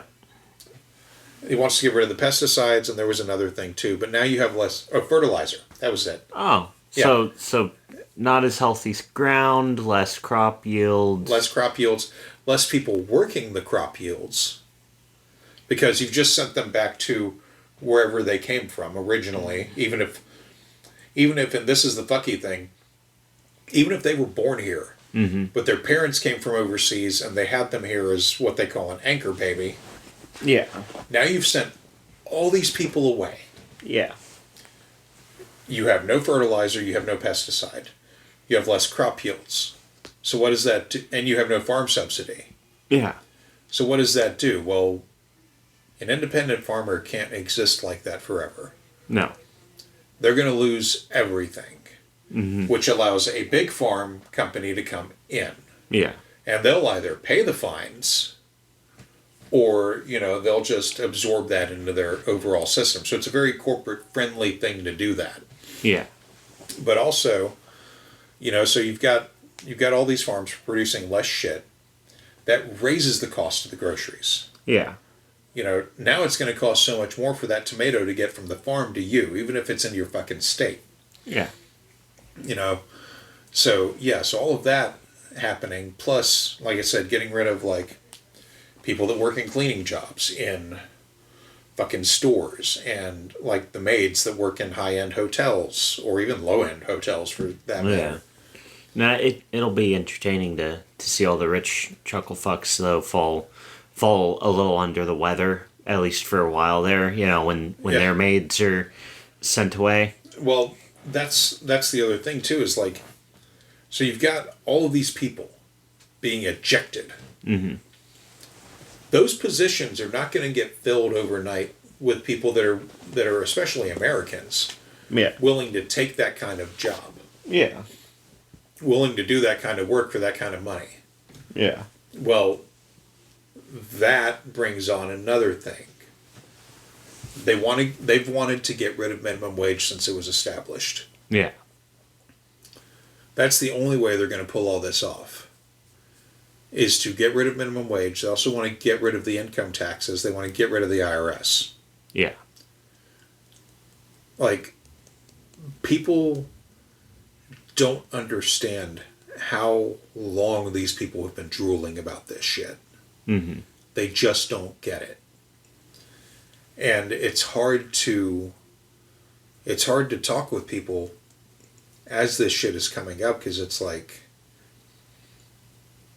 you know, there's been this mountain of information that people willingly remained ignorant about. Yeah. You know, and it sucks. Mm-hmm. It sucks, like, because people don't realize the cascading effect of this stuff. A lot of restaurants, not just ethnic food, not just not just like our favorite taco joints, but regular American food restaurants won't be able to survive. No, I mean, Pete's sake, even the, like, fast food fucking restaurants. Oh, that's another thing. Like, a heavy amount of them have been, staffed by these sorts of workers. I mean, Pete's sake, going to any Culver's up here up north, Yeah, and you're going to see half the crew. at least. Yeah, at At least. least.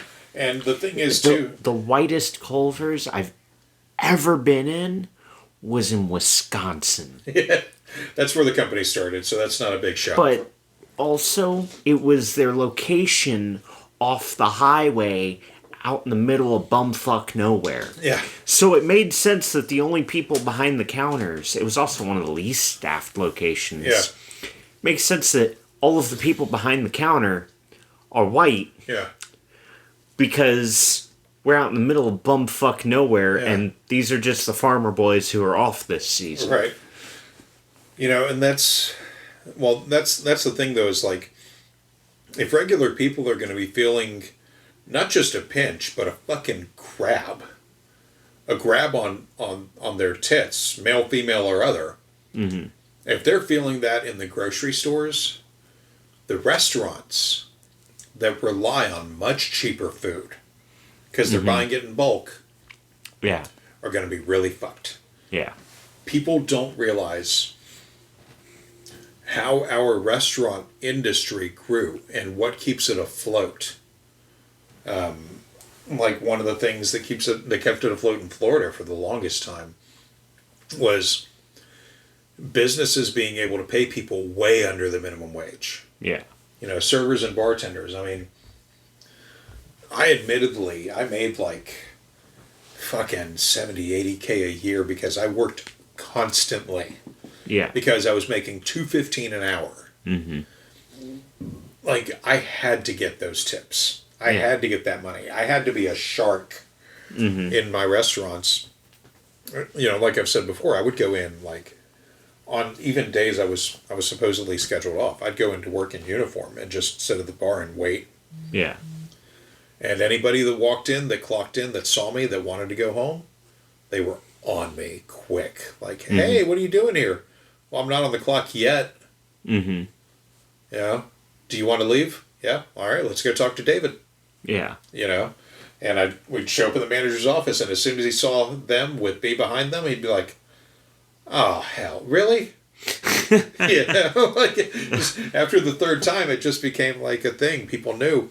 Mm-hmm. If they walked in and they weren't feeling it, they'd check the bar, and if it was me or like there were a couple other guys that got smart and started doing it too, if they saw any one of us, they'd be like, hey, you want to make this happen? Mm-hmm. All right, let's go talk to the manager, Yeah. Let's get him to switch it up. But people don't realize how much of the restaurant industry relies on these low payment systems. If it's not to the workers, then it's to the suppliers. Yeah. And they're going to get a crash course in how the economy has been functioning, over the last several decades. Like, processes that are older than me. Yeah. They're going to find out hard how fucked they are right now. Yeah. And, that's one of the things Elon, Vivek, I don't think has been as vocal about everything, but Elon cannot stop running his mouth. Oh, yeah, no. And he said before the election, and I think he felt comfortable saying it because, a lot of people waited until election day to vote. Yeah. But a lot of people did mail-in voting or early voting as soon as it was available. Yeah. I don't think they had any of the numbers at the time. I'm not going to cast aspersions that way. But he felt comfortable enough saying that the first 2 years of Trump's new administration are going to be terrible. Like, I'm paraphrasing here, but he said, the first 2 years are going to be pretty terrible, but it's going to get better after that. That's not reassuring. It's not. Because that means we got to go through two 2 shit years that aren't necessary. Now, that is a statement from a man who has never come through on a deadline. Fair enough. You know? Yeah. He has never come through on a deadline for anything. And the only time that he did come through on a deadline, it was a major fucking catastrophe. Which one? I feel like his Cybertruck was maybe the closest deadline. No, People waited years for that. okay. Those Tesla stupid cars? No. Not People the were- robots. People were on the waiting list for Tesla cars for like 2-3 years. Okay. Like for the affordable Fuck. basic bitch Teslas. Yeah. People were on waiting lists for those for a couple of years.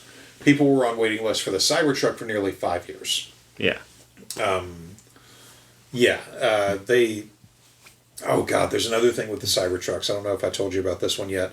I told you about how the main headlight can ice over, right? Oh yeah, and you told me about the shelf too. Yeah, Yeah. Also, people recessed headlights. lacerating themselves when trying to clean it. Yeah, because you can't take it through a car wash, so they were like, "I'll hand wash it," and then getting cut on the panels that aren't stuck together on the fucking car. Yeah, it's. Oh my God, the Cyberstuck forum on Reddit is a mountain of just fuckery. I feel like the funniest conversion of a Cybertruck that I've seen. And basically, the guy wanted to make a Warthog from Halo. Yeah, Wanted to make a Halo Warthog. So he bought a Cybertruck. He went through the whole process. yeah, And then essentially replaced the outer panels, made it safe yeah, to fit the model mold that he was doing, yeah. and then mounted a fucking gun to the top of it. It's, And it's like, okay, that's all well and good, but we're not going to skip past the safety modifications you made on this thing while you were tearing it apart, painting the panels the Yeah. right shade of green, reattaching the panels. well, the real fucked thing about the Cybertrucks too is outside of some very small modifications, almost anything you do voids a warranty. Here's one of my favorite ones is Yeah. fog lights. Okay, Tesla does sell a fog light kit, Okay. but you have to order it through a Tesla dealership, okay? When they come in, Yeah. they can put them on the vehicle, but they can't wire them legally. What? Yeah, because it's not rated for that. You have to go somewhere else or have know-how to wire them into your car. Yeah.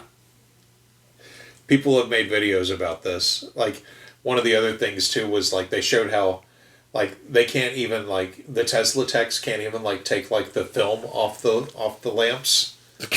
So, like, you have to do it, and it doesn't come off in one clean strip.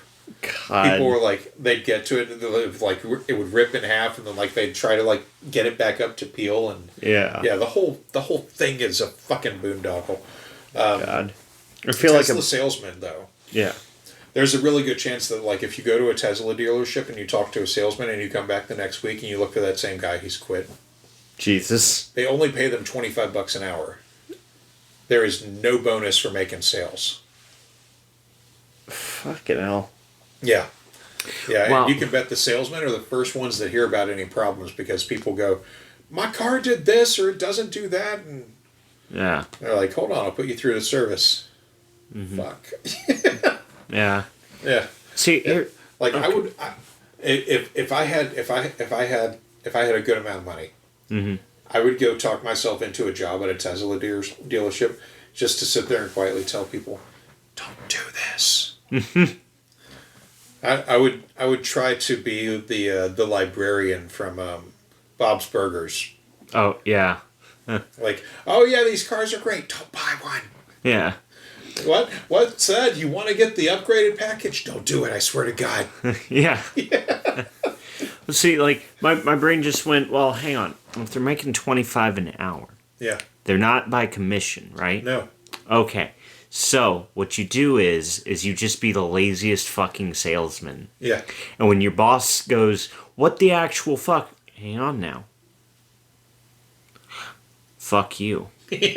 What do you mean? I'm not making by commission. I can walk. And then you can be short-staffed again.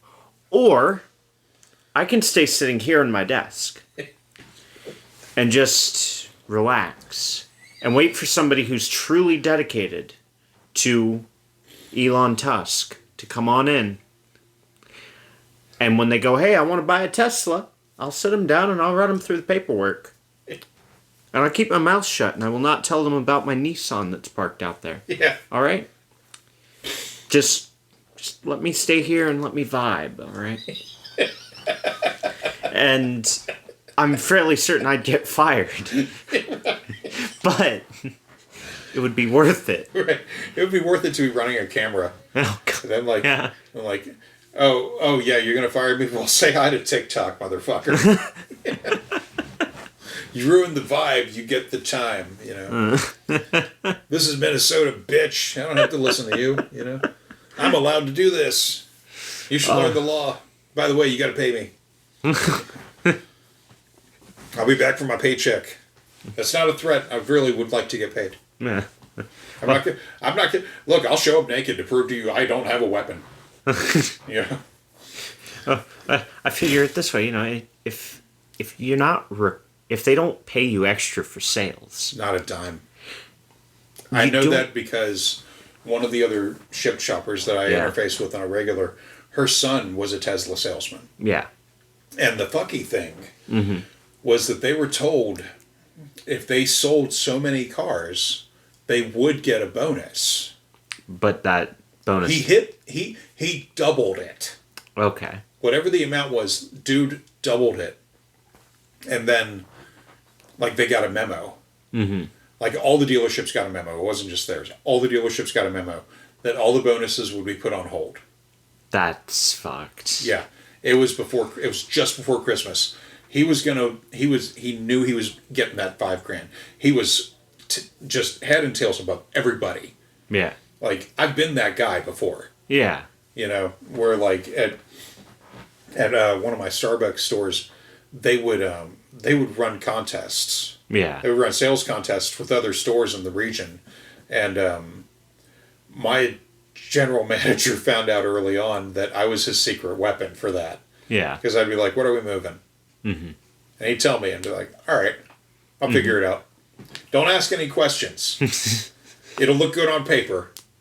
I'll figure it out, Steve." And I would. It'd take me like, a few minutes, but I'd usually, once I got the hang of it, I could move anything he wanted. Yeah. And the other store managers, he went away for like a week to something in like another state with the company.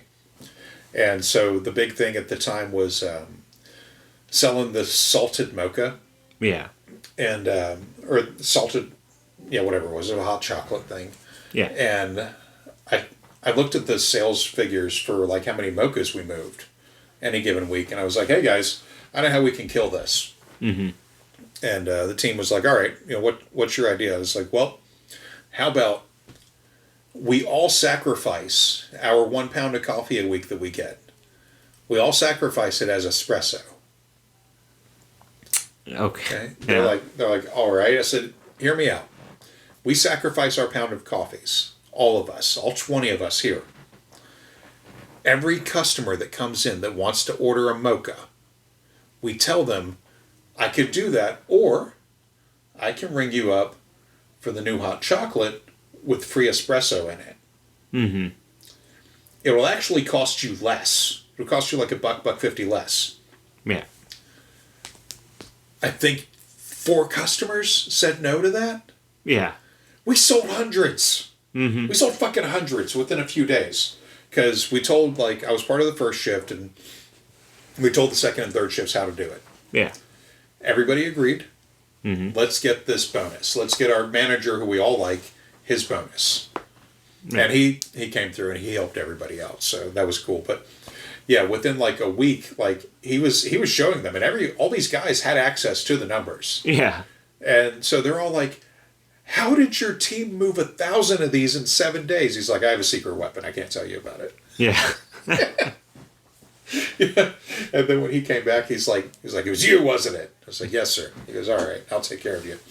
So he did. But, yeah, you know, once they figured out that I could do shit like that, I was getting 40 hours a week. Yeah. Period, you know? So, like I said, I have been that guy. I understand his frustration. Especially if, like, you know, like I said, like, people are coming in. Man comes on the lot to buy. Yeah. You just have to walk up and be like, which one do you like? Yeah. You know, let's talk some numbers. What can you afford? Yeah. And then it's a simple fucking process. You know? But, yeah, like, and they told me he had gone through, like, the procedure of learning everything he could about the cars.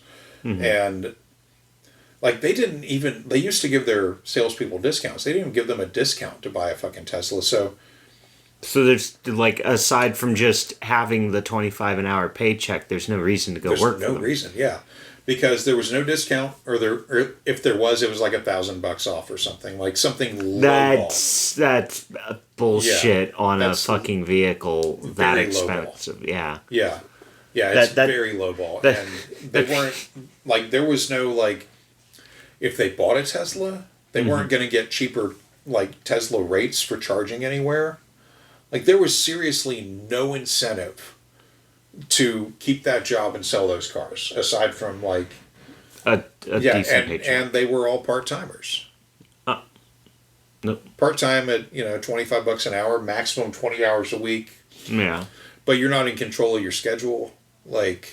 See, if I'm not going to be in control of my schedule... Yeah. I want to be full-time. Yeah, exactly. Because, like...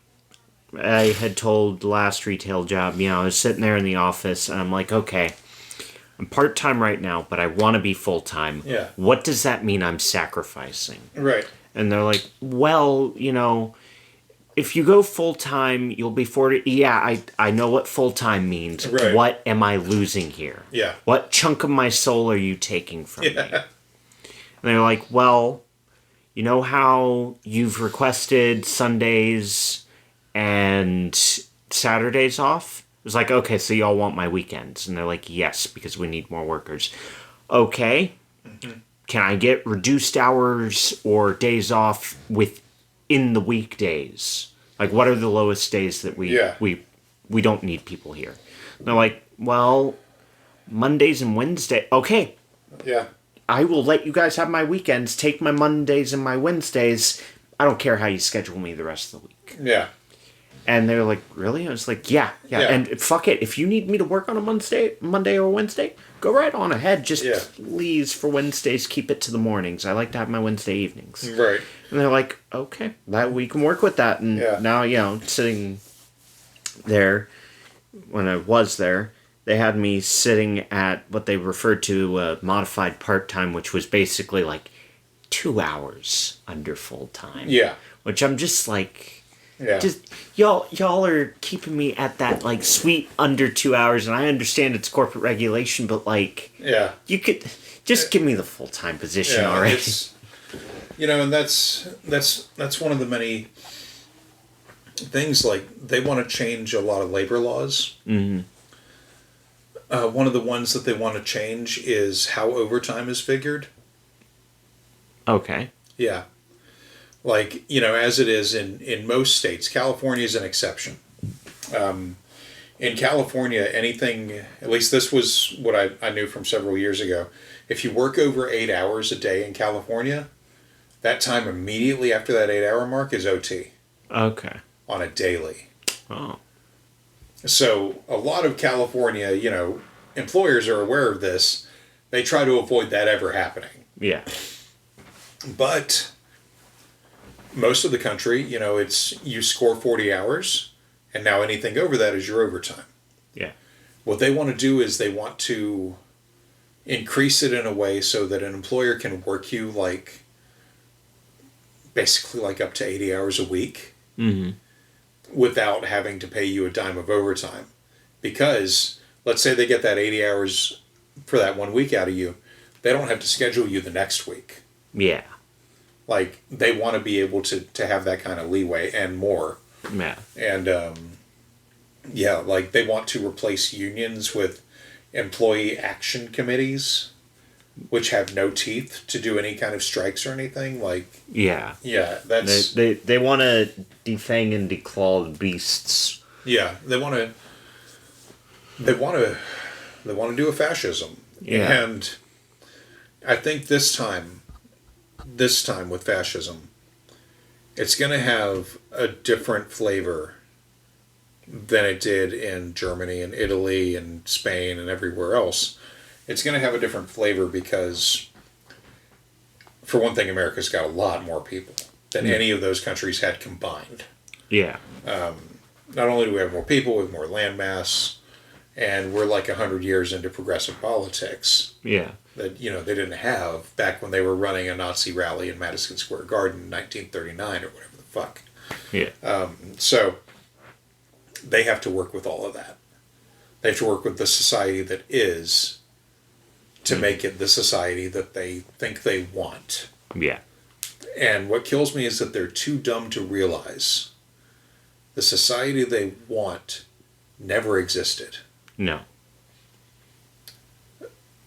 That was a world best seen on Nick at Night. I think the movie that does it the best is Welcome to Pleasantville. Mm-hmm. You know, where fucking Spider-Man winds up in, you know, his favorite TV show from, you know, Nick at Night television reruns. Yeah. A show that never existed, which is appropriate. Yeah.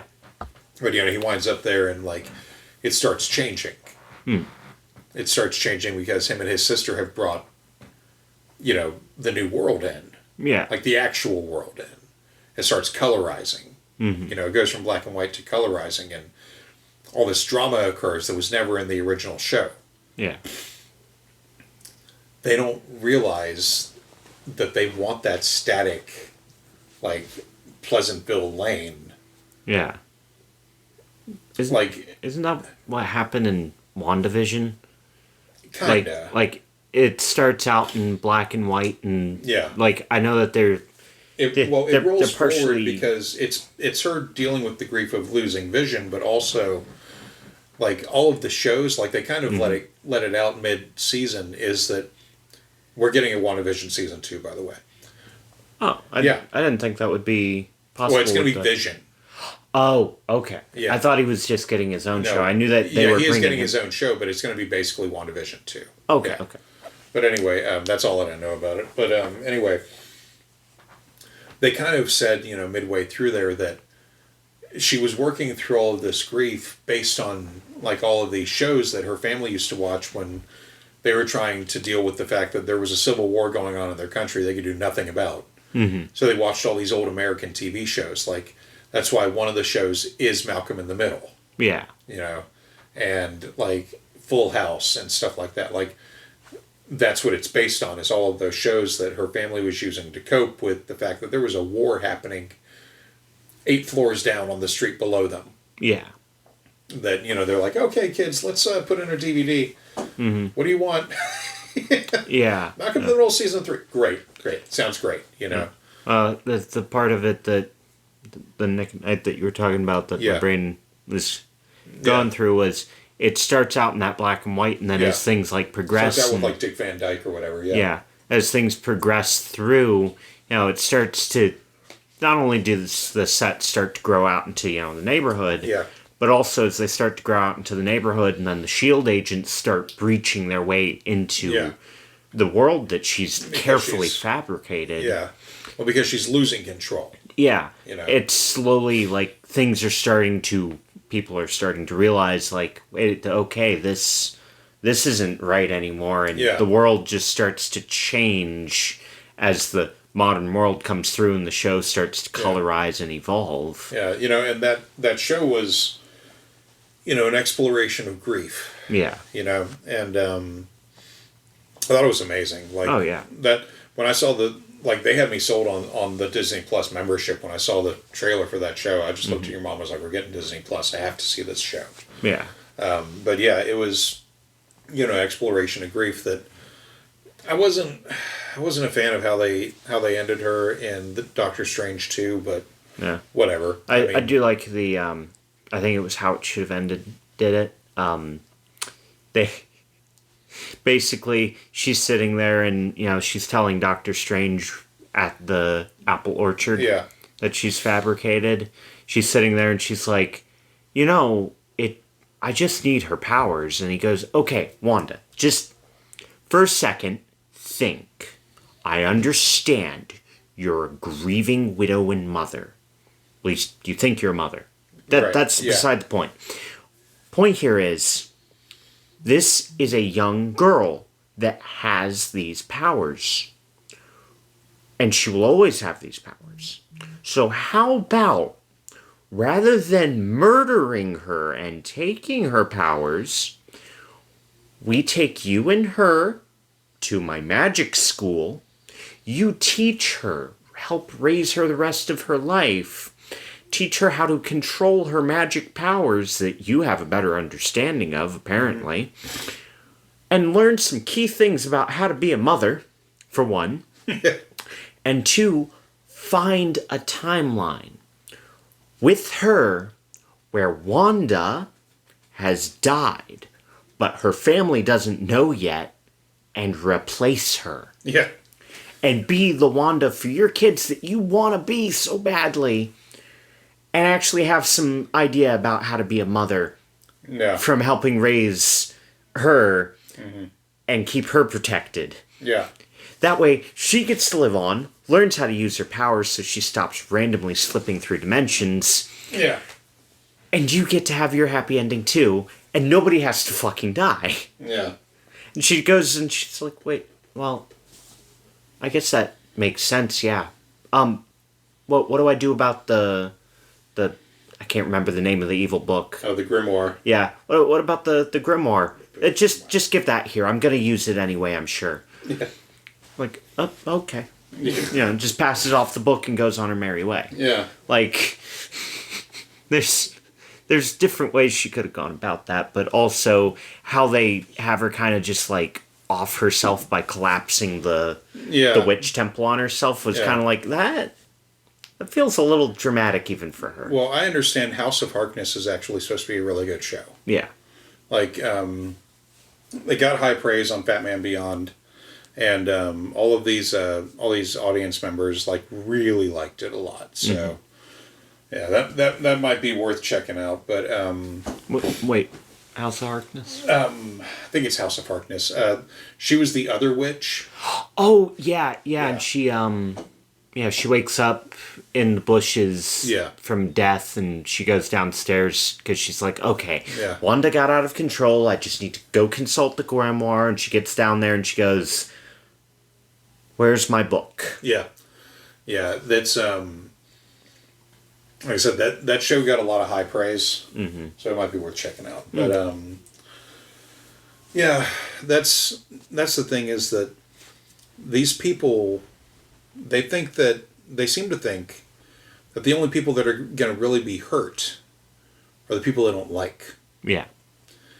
They haven't sussed out, because they don't want to know, the repercussions onto them. Yeah, and I think one of the fucky things about, like, and maybe even something that they have thought of, that they're looking at as a possible profit motive, if people aren't able to get food, or the food's so outrageously expensive because of all the shit that we talked about, what's available?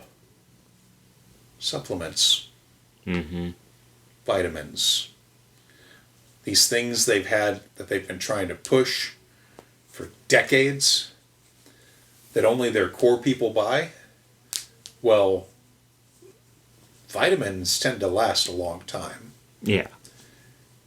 And if they've got problems moving them, well, how do you make the vitamins attractive? Simple. You raise the price of the food. Yeah. And I think that could be a goal. Like I said, I don't like conspiracies, but I see that as a possible thing. Goal. Like, oh, well, if the poors can't get this, we can get this. Yeah. And we can sell them this. Yeah, we can sell them vitamins. As long as the vitamins are cheaper than the food, they'll buy the vitamins. So the very people that are going to tell you not to take medicine in pill form Are gonna give. are going to give you vitamins in pill and gummy form. Yeah. And one of the other things is, I think people are going to wind up going over that in this kind of situation because they're going to need some nutrition. Yeah. They're going to need nutrition because one of the other things that RFK Jr. wants to do is he said that he wants, like McDonald's as an example, to go back to frying things in beef tallow. Yeah. That is so much worse for your heart. Mm-hmm. Yeah. And yeah, it's like that's one of many things where it's like, so people, let's say that's the source of protein for people. Let's say that $5 McDonald's meal on a daily is a source of protein and calories for people. Yeah. Well, they might not want to do that now. Yeah. So again, what do you have? Vitamins, protein shakes. Mm-hmm. Like I said, people aren't really realizing the repercussions of what getting rid of laws that are holding companies back is going to do. They don't really realize the repercussions of what RFK Jr. himself just wants to do. And what Candace will full-throatedly get behind. Yeah. And that's why from the next episode on until we've gone through all of them, We're doing Shot in the Dark. Yeah. Okay. And like I said, if she actually produces the two that never came out, Mm-hmm. we're definitely going to do those. Yeah. Yeah, one of the things that was pointed out on It Could Happen Here about RFK Jr. was we're on the cusp of having an actual HIV vaccine. Shit. Really? Yeah. Not a pill like the PrEP thing. An actual, go get a shot and you're good for several years. No risk. HIV vaccine is on the cusp of getting released. It's been going through the trials. Yeah. It is a thing that exists. This dude wants to stop all research on vaccines and shit for 8 years. He wants to put an 8-year moratorium and just stop all of that.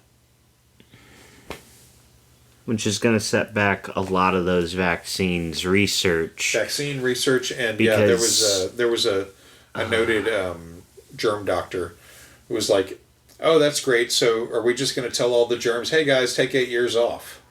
Yeah. We're not working on it in a lab doesn't mean it doesn't exist. Yeah. It means we caught it and we're trying to figure out how to kill it. Yeah, that's why, the meme of doctors sitting there looking over test results. So I got some good news and some bad news. Okay, what's the good news? Well, you get to name it. Yeah, you get. Yeah, I saw that one recently. Yeah. Oh my God, it's said that the future does not look entirely bright, but I think with like I said, it's watching the press cave to this has been the worst thing because it's like, yeah, y'all fucked up, Mm-hmm. but rather than own it, You're caving in. they're just gonna roll over. Yeah, like the fucking German press did. Yeah. And the Italian press and all that. It's like, it's just it's watching a reboot film at this point. Yeah. It's well, watching a gritty fucking reboot. Well, that's something that some of the people on TikTok It's the worst that I've Batman movie. Swear to God. some of the people that I follow on TikTok Yeah. that do history shit. Yeah. Same with Instagram as well. Uh-huh. One of the guys was sitting there and he does history skits of countries, sort Right. of like a brief summary interaction with them. Yeah. And just playing Britain and going, okay, hang on, Russia, what are you doing right now? We're having a civil war with well, not even a civil war. We're having a full-blown war with a smaller country that's our next door neighbor that used to belong to us and then got their own independence. Yeah. Okay, that's not good. Germany, what are you doing? We're just minding our own business. Good. Keep minding your own business. France, what's going on right now?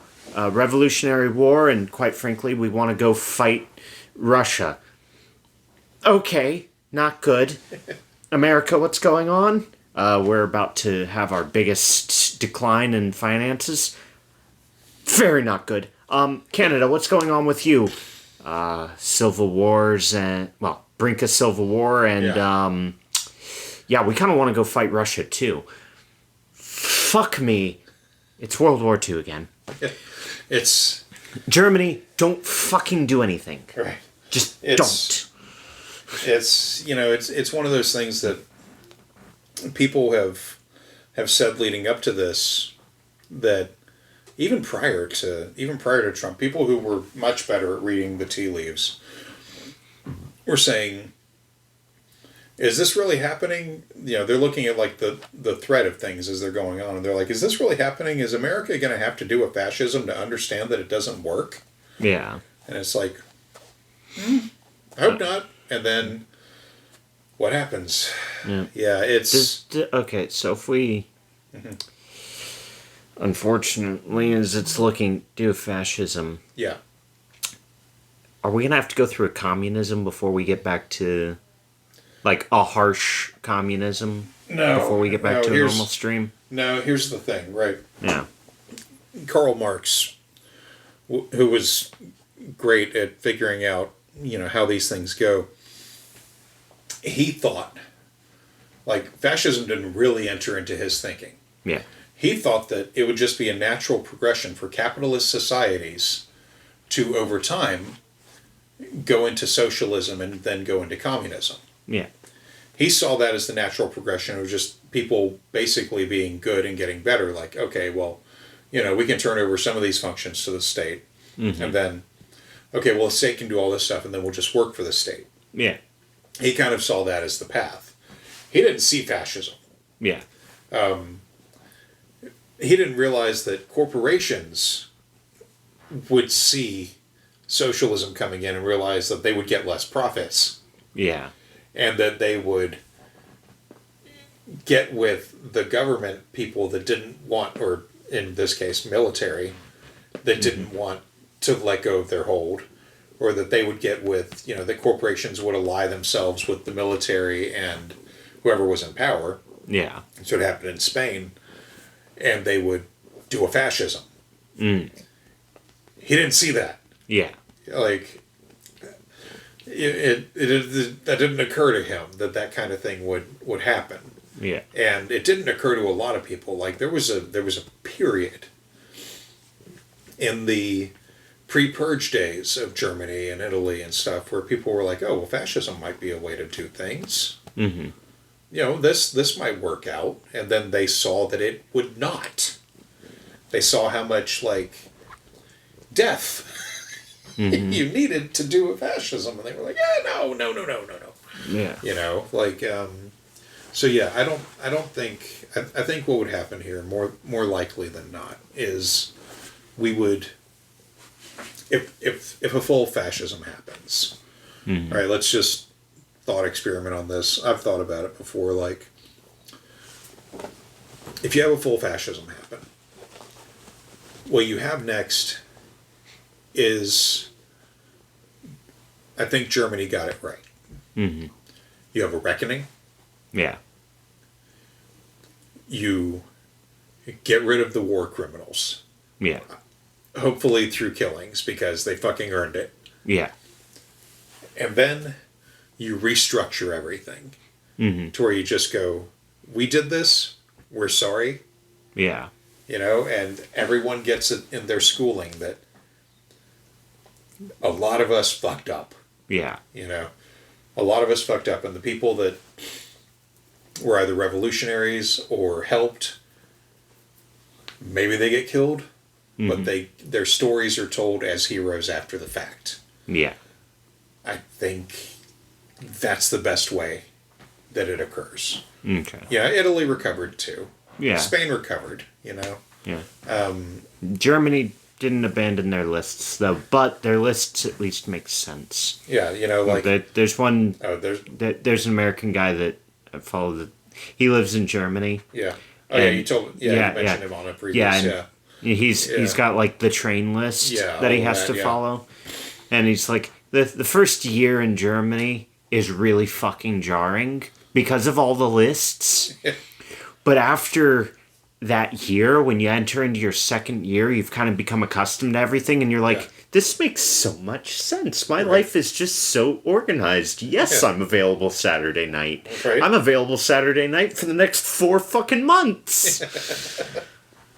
Yeah, you know, like I think that it would be something akin to that, or I mean, almost no one wants to enter into a phase of communism, like, because communism got a deservedly bad rap based on how it was enacted. Yeah. Like, a real communism is one where people enter into it willingly. They're not put there at gunpoint, Yeah. you know, and that is so unlikely to happen because of all of the authoritarian communism that has occurred. Voluntary communism is what you have literally as like a commune, Yeah. you know, or an intentional community Yeah. where people enter into it willingly and they work there and they live there and they, you know, they help. Yeah. It's You like know, and you can have, you know, you can have intentional communities such as farming communities here in America where people do help each other out, but they all have their own jobs, they all have their own farms, but they still get together to do shit, but they're not sequestered away. It's not like the fucking Amish. yeah. You know, they don't sequester themselves away. But if asked, they realize that, oh yeah, this is communal. That is the entire point. Yeah. You know, like if to the point where like if somebody's job shuts down, they have a community they can rely on, and maybe they can get a better job with somebody else in the community, or, you know, whatever. They take care of themselves. You know, that's not something that we've really gotten away from. It's just it's not as common because we have so many people. We have so many people splintered off into separate work. Yeah. But you can still see the community structure here in the city. Well, yeah, like, you know, previous job and such, you know, there was a phase in there where I was having some difficulty, not with having money, but with being able to actually, like, use my fucking payment methods. Yeah. That, you know, I'd sit there and I'm like, I've got 400 sitting in the account, and I'd show them, and I'd go, I just can't fucking use it. And they'd go, look, when you can get it straightened out, pay me back. Yeah. And they'd, you know, help me out. And then Yeah. I'd pay them back, and they'd go, oh, well, thank you. I wasn't actually Yeah. expecting you to. And it's like, yeah, you know. Yeah. You did me a solid, and I'm doing you a Right. solid. Yeah. Do you want a lunch? Do you want fucking lunch? Yeah. No, dude, you don't gotta. No, I'm getting you fucking lunch. You bought me food the other day. Right. Yeah. Here's your money back. Now let me get you some fucking lunch. What the Yeah. fuck do you want? Right. You know, like, Yeah. granted, it's- my way of it's a tad bit more aggressive because I won't be told fucking no on it. Fuck you, I'm paying you back with interest. Yeah. Yeah, yeah, they you know, it's like I said, that sense of community, you can even see it here in the cities with not just like community gardens, but just how people are, you know, Right. like if our neighbors are having trouble getting their car out of the street to get to their fucking job or their doctor or whatever the fuck, I don't care, they're trying to leave, clearly. I will gear up, as will our neighbors, grab our shovels, and go help these people out. Yeah. Of people the have- snow, by the way. Yeah. Just for You know, translation and- there. And people have helped us out.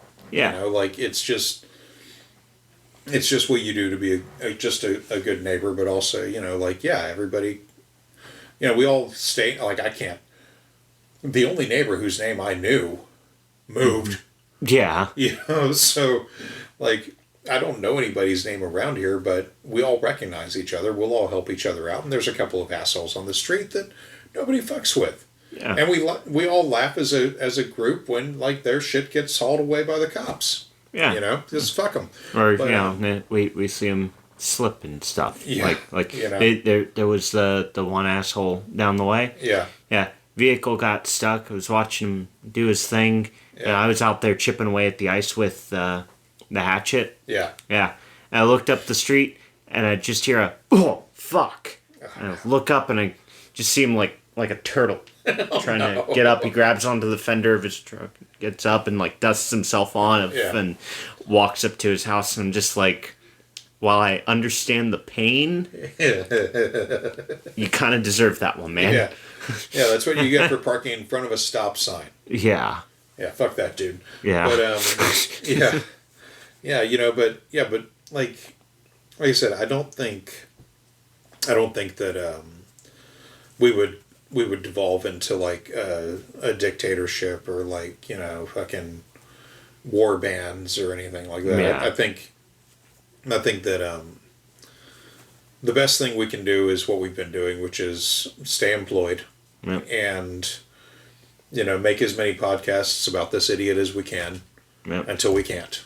Yep. So stay employed, make as many podcasts as possible, and stay anonymous as possible. Yep, that's the idea.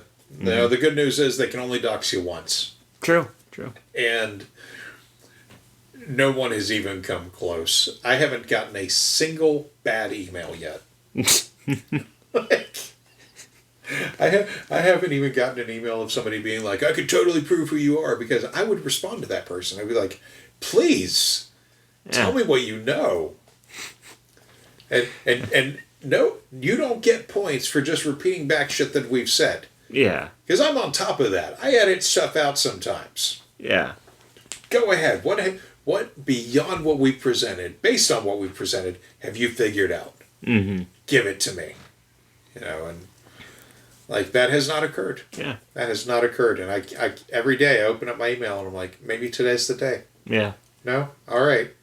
Also, I do have to say, anybody that has messaged me at the Matthew Anderson email address, I've been having difficulty getting signed into it. Oh, no. So I'm very sorry if you have messaged me, because I've been sitting here.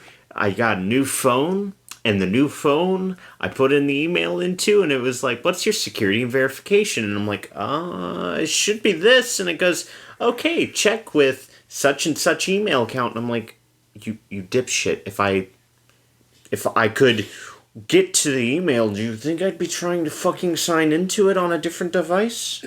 No. Oh, man. Yeah, I can look at it and I can see about resetting the account or something for you. Okay. Yeah, I can get that figured out. I keep forgetting about that, like, every single time. Yeah. I'm like... Well, now that you've mentioned it, yeah. I know what to do. Okay. I kind of know what to do. I have an idea. Okay, I have, as Trump would say, I have a concept of a plan. But I can actually figure shit out. I don't need some toady motherfucker. Oh, God, that's the last thing I want to talk about. Yeah. Because they're talking about cutting like all this government spending and shit. Elon has gone out and asked people with knowledge of these systems to come and work for free to make shit work. He has asked for volunteers To come make things work. Yeah, well, to come and make, like as people get fired or quit, because a lot of people are like, I'm not sticking around for this. Yeah. So as people are lost in the attrition, he wants people that are like, I guess, Elon loyalists to come in and work these jobs as they get shut down. So the processes will shut down correctly. It's called, if there's a long process to shutting a department down, maybe you shouldn't be shutting that department down, my guy. Yeah, well... It's like you don't walk into a hospital and go, okay, guys, so here's the deal. You're all fired. But before we fire you, could you please stick around and finish up your surgeries and your... Why are you guys all leaving now? What do you mean another hospital's already hired half of you? The fun thing here is that when Trump announced Elon at one of his parties, he said he's going to do for America what he did for Twitter. Rebrand it stupidly? Yeah. Rebrand it stupidly, and that's another thing, too, is Apparently, after getting like introduced like that, Yeah. Elon has barely left Trump's side. Like, he is with him almost every step of the way. Jesus Every day. Christ. Yeah. Every fucking day. Yeah. It's I really hope, because I just had a dumb thought, and I almost dare not utter it out lest it become true. it may have already been. What's that? I swear to all that is unholy in this world, if he goes and just goes, okay, guys, so here's the deal. We're renaming the United States of America to Murica. Honestly, it wouldn't be the dumbest thing. It wouldn't be the dumbest thing, but I'd be severely disappointed that something that I just thought about that seems kind of a little funny Well, would become a thing. the thing is that Elon doesn't want to be a senator or a congressman, you know. Mm-hmm. The closest thing he could ever, like, he doesn't want those jobs. He wants the top job. Okay. He'll never get it because he's from South Africa. Yeah. Oh, reminds me, I don't know the truth on it or not. I haven't bothered to look into it beyond memes. Supposedly, there's a fair chance that he lied on his immigration forms. Yeah. And it's going to be one of the names on the docket to get ousted. Yeah, here's the deal. He's got money. Yeah. He's got the superpower of money. Fuck. It's the only superpower that anyone recognizes. Yeah. Him and his 11 kids and his multiple... 11? Yeah.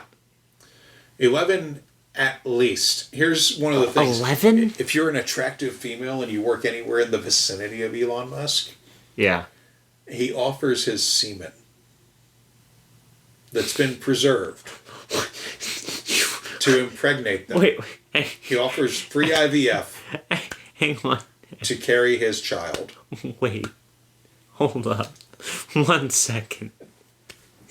That feels like a new form of sexual harassment. Indeed, it is. But It is, yeah. the fact See the shit I have to know? See the shit so I he have to doesn't know? like he doesn't like go up to him and like do any of the normal millionaire. He's not a billionaire. Oh, no. He is Okay. $272 billion.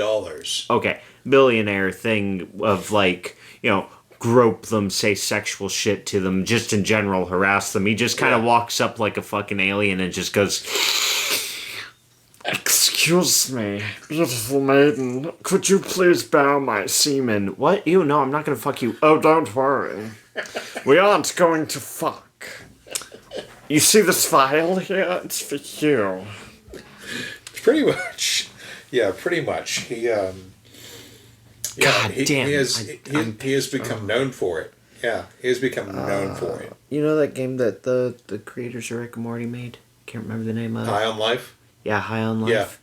There's a guy in High on Life, one of the aliens you run into, wears like a pervert trench coat. Okay. And like you walk up to him and he's like, "Hey dude, I got something. You want to know what it is? It's highly illegal. I probably shouldn't be telling you, but I'm going to tell you anyway. Are you a cop?" "No, you're not a cop." And it's like, okay, this dude's about to like offer me some crack or something. He opens it up and there's a bunch of like vials of white liquid in his coat. And you're like, "Okay, what is this stuff?" And he's like, "Space spunk." "What?" Oh, God. "It's my semen. Do you want to buy a vial? It's free. Tastes like milk." It's like, what? What? How do you... He's like, don't think about it too hard. Do you want to buy it or not? Well, if you walk up to him and you buy it from him, he goes, "Thank you for being another good customer." And like every time you walk past him, Yeah. he like talks to you and asks you if you want to buy another vial.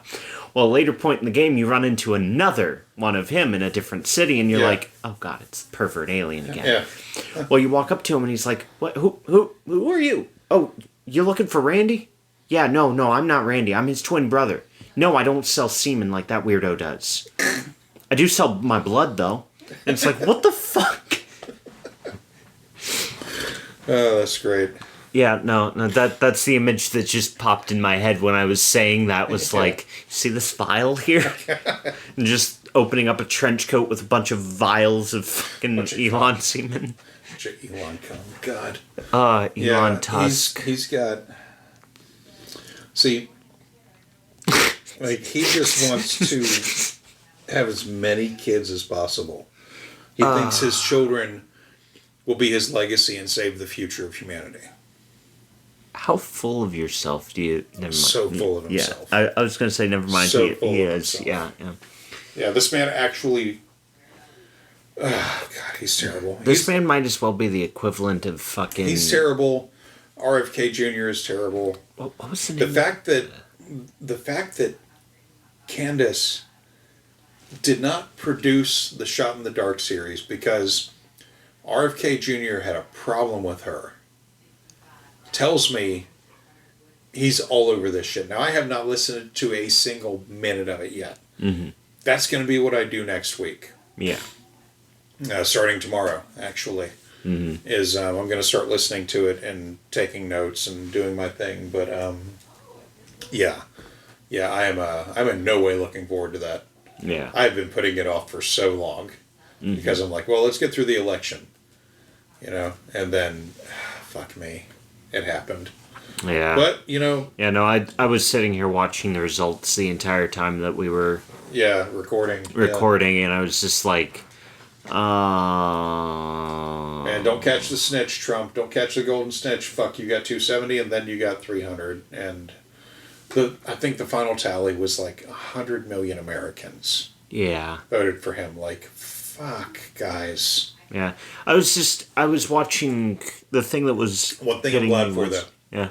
One thing I was glad to see, even though it was painful, was a lot of the areas that I serve with shipped. Mm-hmm. People were somber. Yeah. They still are in a lot of ways. Mm-hmm. They're very somber after the fact. Like shops were depressing. Yeah. Like, it was A lot of You know, liquor it- store purchases have been made. Like the liquor store profits have gone through the roof. up. Well, I was there were some jobs that I refused to take the day after. Some of them were like they had like flowers and champagne, and I was like, whoever's getting champagne today and flowers, I don't want to deal with them. Yeah. Because people are like, this is a gift. I'm like, I don't, nope, don't care, nope, not right now, nope. But yeah, a lot of the shoppers that I spoke with and a lot of the store employees that I spoke with, I was like, man, it's like, look, I know what happened last night, and I'm on probably the same team as y'all are, but it feels like a death in the family in this place. Mm-hmm. They're like, well, yeah, like the election sucks. Like, well, yeah, I know that.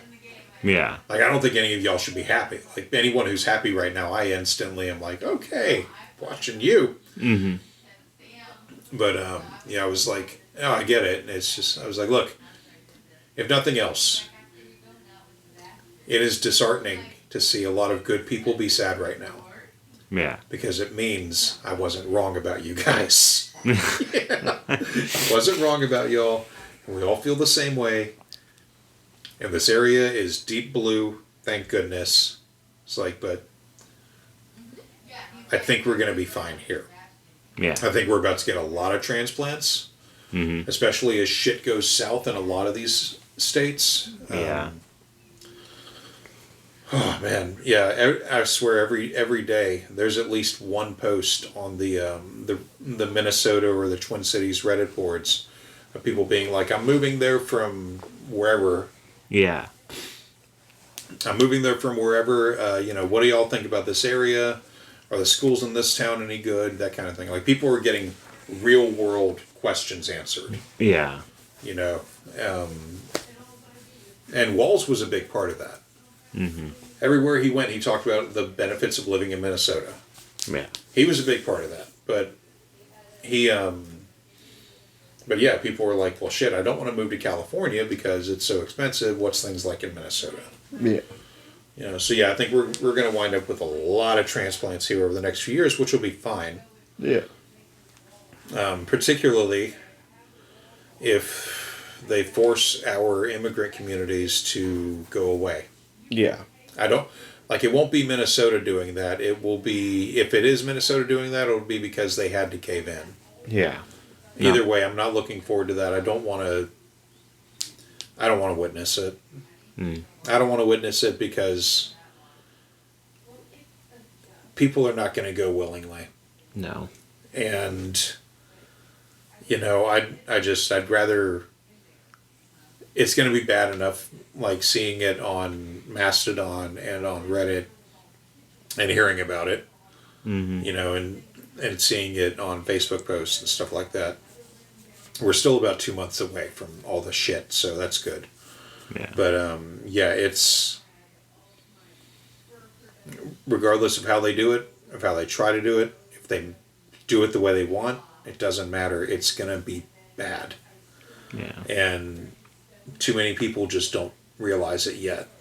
Mm-hmm. But, again, that's why we are going to go through at least the RK Junior shit, and I will keep listening to Candace's show during the weeks. And,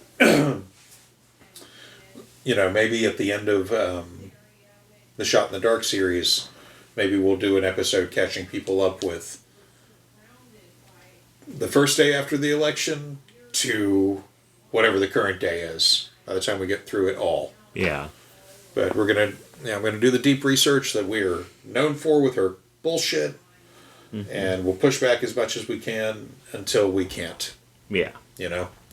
So I hope this was a decent episode for everybody. We are going to get on to our soda review now that I've been looking forward to. Yeah. Here you go. Glass. And a glass for me. And I don't know if this is a twist cap.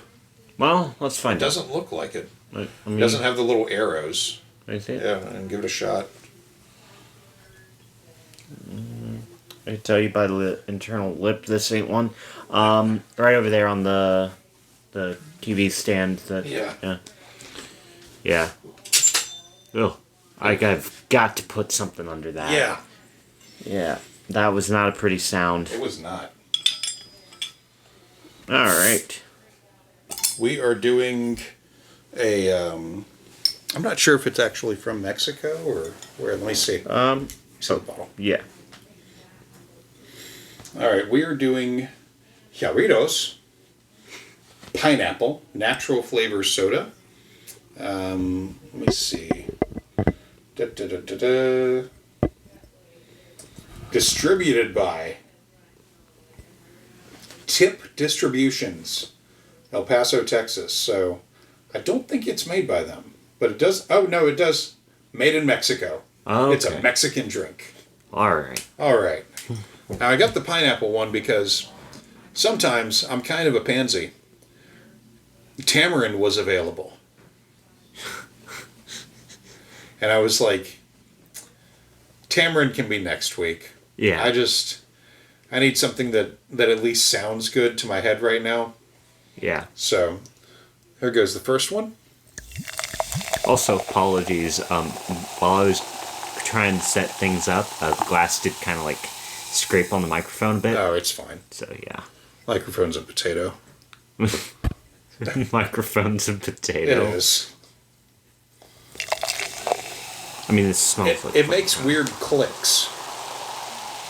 Yeah. Yeah, to the point where, like, for a while there, I was hearing the playback of episodes and I was like, is he clicking his fingers? Then I realized, no, the microphone it does this weird click.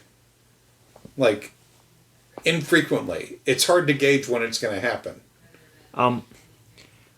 Something. But I don't care enough about it to edit it out.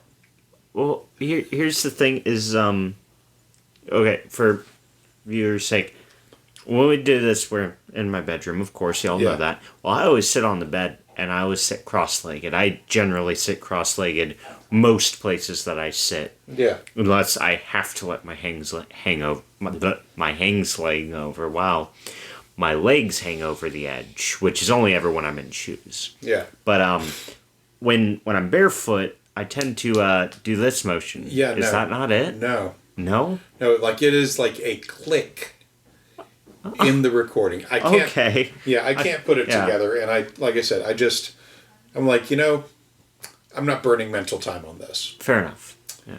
It's infrequent, and it's just, I don't care. Yeah. I don't care. At any rate, let's give this a. God, that does smell like a pineapple soda. Yeah? It looks like one too. It's very yellow. Oh, yeah. Like, you know what? There might actually be pineapple bits in this. Like I'm looking down at my thing here. Oh no, that's bubbles. Mm-hmm. Okay, well let's give it a shot.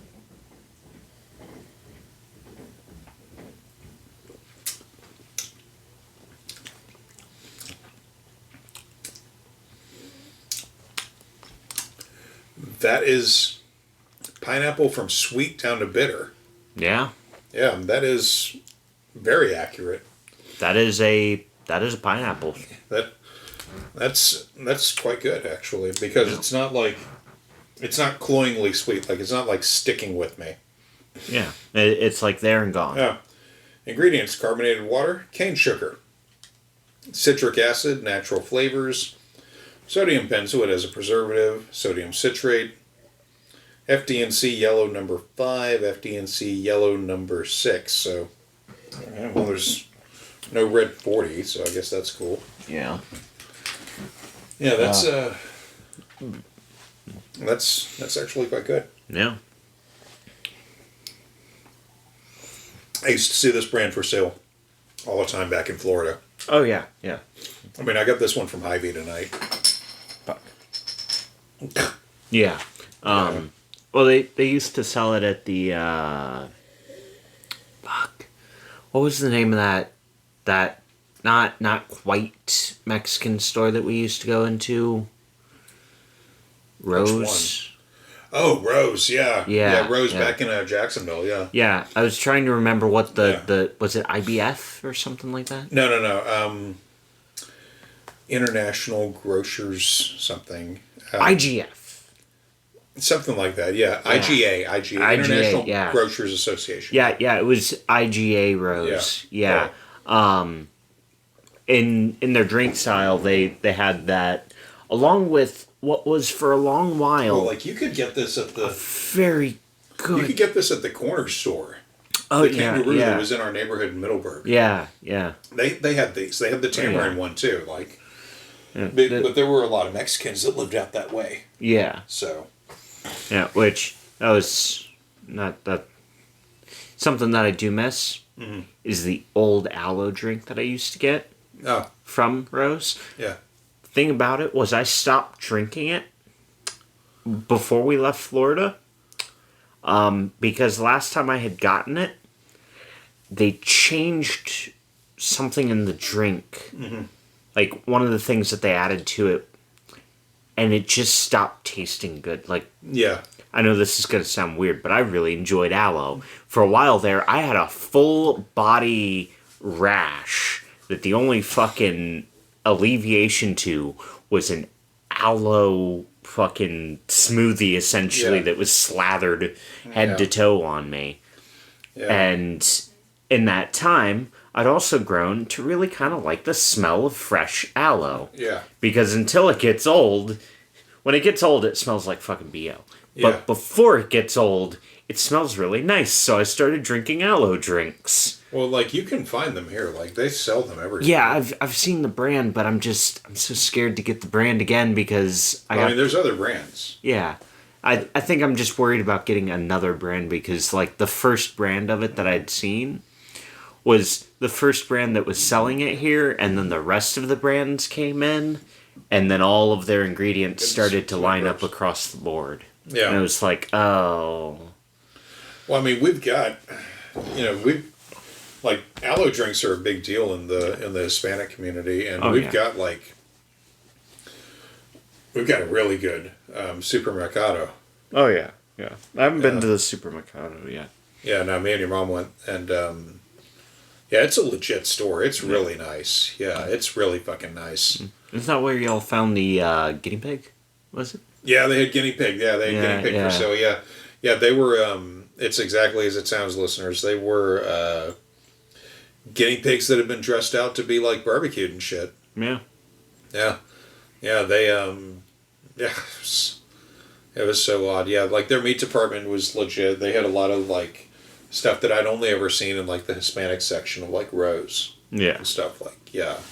So. The, fucking, one thing that does kind of kill me about, well, most stores anyway, is nowhere here will sell, like they'll sell you cow heart, Yeah. and calf liver, Yeah.